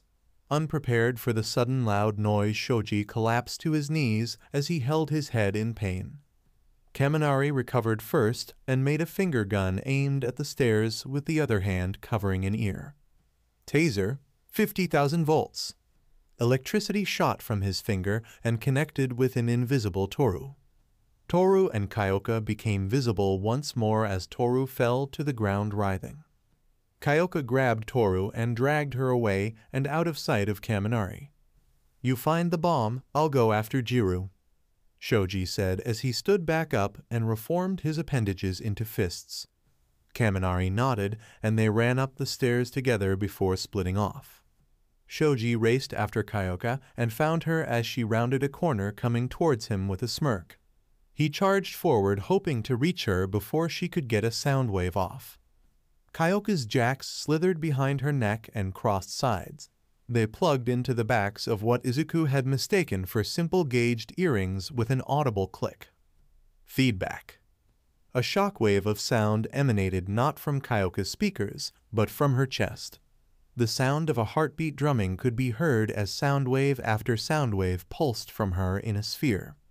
The barrier of sound buffeted Shoji, but he swung anyway in an attempt to overpower the force field. His arm snapped and bent backwards at a gruesome angle from a blast of sound. "Freeze!" All Might bellowed into the headsets, and everyone did just that, Kyoka's barrier dropping immediately. "SHT, I'm so sorry," Kyoka immediately apologized. "It's no issue," Shoji said casually as he grabbed the mangled limb with another and tore it off just for it to be replaced with another half a second later. "Can you continue, Shoji?" All Might asked anyway. Shoji assumed a six-armed boxing stance. "Yes, sir." "Very well. Continue in 3, 2, 1. Kyoka's pulsating force field blasted into existence once more as Shoji charged. Kraken's onslaught. Shoji began an undaunted barrage of 6 fists. Anytime an arm broke, he tore it off to create a new one as he kept up a pummeling barrage on Kyoka's shield, trying to time his punches between blasts. He managed to sneak one past her defenses and hit her in the mouth. She hopped backwards and spit out a glob of BLD before smiling with crimson teeth. Kyoka charged Shoji, causing him to backpedal in an attempt to keep his torso away from the shield. Kyoka lunged and caught Shoji with a blast, sending him reeling and off balance. She halted her shield and landed a rapid-fire combo of punches against Shoji's midsection. Shoji gasped in pain. Seeing an opening, he lunged his hands for Kyoka only for her to reactivate feedback. The proximity of the activation made him go flying into the nearby wall. Kyoka pinned him between the wall and her shield, causing him to be repeatedly slammed against the wall until unconscious. Shoji is out. Kyoka turned off feedback and went in search of Kaminari. Izuku focused on the screen watching Kaminari. He was just entering a large room with the bomb on the other side. He looked from side to side before dashing for it. Something struck his shin hard, causing him to tumble in a cry of pain. He landed on all fours and began to try and stand. His head suddenly jerked to the side from an unseen blow. He collapsed onto his face unconscious as Toru's grinning form reappeared above him, twirling her steel batons. Kaminari is out. Defense wins. Mina and Momo hugged each other and bounced together. "Woo!" they both shouted in unison. Minutes later, both teams re-entered the observation room. Momo picked up Kyoka in a hug and began kissing her cheeks between each word. "You were amazing," she crowed with affection as Kyoka attempted to hide her face from Momo's barrage of kisses. Mina picked up Toru by her hips and wrapped her tail around her midsection. "That little grin you did, it did something for me," she flirted, earning her a giggle from the luminescent-haired girl. "A fantastic round from all of you. Who's the MVP of the match this time?" All Might questioned. Eder raised a hand as he adjusted his glasses.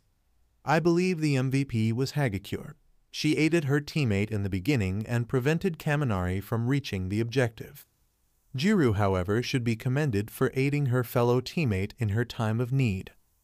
"Indeed, Young Hagakure is our MVP. Final team, take your positions. Rumi and Mei pulled him and Himiko into a hug. That butt has been FCK around for years. Mei started. It's about time he found out. Rumi finished. Himiko nodded. DMN right. Izuku clenched his knuckle dusters. This fight is a long time coming. Izuku stood inside the bomb room with Himiko. The levity of the exercise had vanished. True violence now loomed on the horizon. You should hang back and take down Shiro when Bakugo inevitably ditches him to go for me, he told Himiko. I'm not letting you fight him alone, Himiko argued with a scowl. He placed a hand on her shoulder. I'm not that child you met on that playground anymore. I feel like I have to do this myself. Fine, but radio me if you need help. Himiko begrudgingly agreed. I will, he said. Promise me, she countered. I promise, he said before heading towards the entrance. Start, All Might announced that Izuku entered the hallway that led outside. He watched as Bakugo came sailing in with Shiro trying to keep up. Both stopped short at seeing Izuku waiting for them. We can take him together, Shiro pleaded. FCK off, he's mine, Bakugo snapped. Shiro made one last look at the two before heading off in a different direction. Izuku activated Black Cowl at 25%. Bakugo's scowl deepened at seeing his quirk activate. Disbelief and betrayal raged within him. Bakugo blasted forward and swung with a right hook, but Izuku saw it coming from a mile away even without danger sense. Instead of grabbing the outstretched wrist, he ducked under it and slammed his knuckle-duster-clad fist into Bakugo's stomach. If Izuku didn't know to pull his punches, Bakugo's insides would have painted the hallway. Bakugo was sent careening backwards along the floor. He pushed himself to his feet and retched. He wiped his mouth. So it's true, I didn't want to believe it, but you really were looking down on me. All this time. He gritted out between clenched teeth. Something long dormant within Izuku yawned awake. Rage. What the hell are you barking about now? Izuku fumed. Bakugo let out a war cry as he launched forward again. He let loose a blast of his quirk just outside of Izuku's range. When the smoke cleared, Izuku was unharmed as he raised his forearms to guard against the explosion. My turn, Izuku said before blasting forward with float and backhanded Bakugo through a concrete wall. Bakugo slowly stood amongst the debris. Izuku had to give it to the butt. He was durable. His quirk's adaptation had essentially given him a minor shock absorption. Izuku floated through the hole in the wall with his eyes glowing from empathy's active ability. He didn't just suggest an emotion, he forcibly hammered fear into Bakugo. Bakugo put on a good show, but it was futile. He could sense his fear as well as see him trembling. You feel that? That's what you made me experience every single day, Izuku seethed. Bakugo lunged like a cornered animal. Explosions rocked the building as Himiko hunted her prey. She just needed to find Shiro and snuff him out so she could get back to Izu. She was currently wearing Mei's form and loving every second of it. Other people could never understand the level of closeness actually being your loved ones brings. She panned through walls with Mei's X-ray vision in search of her target. There, a few rooms away, Shiro was trying to creep along silently. She would have to show the boy what a real predator was like. She dropped Mei's form and stalked forward on silent feet. She drew a spike from under her dress and ran her long tongue along it. If she accidentally hit flesh, at least it wouldn't hurt. Shiro entered the room she was in. A spike flew from the shadows and nailed his shoe to the concrete. The spike had passed harmlessly between his toes.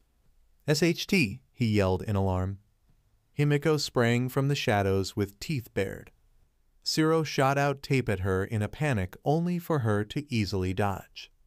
Tape tornado, Shiro shouted as he spun around the foot nailed to the floor while spewing double-sided tape everywhere, wrapping himself in the process, but with none of it actually sticking to him. Himiko, now wrapped in tape, screamed in desperation, "You're keeping me from him." She extended her claws and raged against her bonds, shredding them but some still clinging to her. She threw spikes in quick succession until Shiro was pinned to the doorway with only a few nicking him. Himiko threw one last spike and simply disappeared from view. Shiro looked every which way to try and find his assailant, but to no avail. "Good night," Himiko whispered from behind him before slamming his head against the doorway, knocking him unconscious. She lapped up some of his BLD running down her spikes and changed into his form. The tape still stuck to her fell away. Shiro is out. Well, there went that plan. Shiro's appearance sloughed off her before she took Rumi's form. Baku's turn. Izuku floated inches off the floor with Float, Black Cowl still active, and Empathy still actively cramming pants wetting fear into Bakugo. He blasted out a smokescreen that filled the room. He watched with infrared vision as a battered and bruised Bakugo searched for his attacker. Bakugo let loose a massive explosion that cleared the smoke and pushed Izuku back. Shiro is out. "FCK useless," Bakugo roared as he unleashed another massive explosion. Izuku let some of the muscles comprising Black Cowl go in order to make a single tendril that lashed out and wrapped around Bakugo's leg. "What the?" Bakugo began. The tendril that was around his leg whipped him into a wall with a thump. "Izuku, I'm here," Rumi's voice sounded from the smoke. Rumi appeared beside him wearing Himiko's dress. He probably took a moment too long to appreciate how good Rumi looked in a dress. A 2 clicks sounded from the debris-filled room where he had tossed Bakugo. He turned to see Bakugo standing with both hands gripping a pin on the opposite gauntlet. "Guess I'll just have to keep my distance," Bakugo sneered. He had designed the things so he knew exactly what he was trying to do. Time slowed to a standstill as Danger Sense activated to its maximum. In the control room, Mei was next to All Might screaming at the towering man. "Call it off! Call it off! Those gauntlets will level the building." "What?" All Might yelled in disbelief. The gauntlets had undergone inspections like every other piece of support equipment, but were deemed non-lethal. Could they have underestimated the potency of Bakugo's nitroglycerin sweat? He keyed his mic. "Stop! This exercise is over." Momo held a trembling hand up to her mouth. "I think I saw Bakugo's and Midoriya's earpieces get knocked out. I should have said something." All Might returned his gaze to the monitor with mounting horror. All Might said, Himiko's voice sounded in slow motion, but whatever All Might had ordered was too late. With Himiko beside him, he couldn't be sure if he could redirect the blast safely, especially with Shiro somewhere in the building. If Bakugo believed Mei would leave him with no ranged options, he was sorely mistaken. As light began to fill the barrels of Bakugo's gauntlets, Izuku reached into one of his pouches and produced 2 rubber balls about the size of a marble. With Black Cowl enhanced speed, he threw both balls, one with each arm. Each splattered against Bakugo's gauntlets and began rapidly encasing it in pink capture foam. The gauntlets backfired. An explosion much bigger than any before, by orders of magnitudes, rocked the building and blew the entire face of the building off. The smoke eventually cleared to reveal All Might cradling a limp Bakugo in his arms.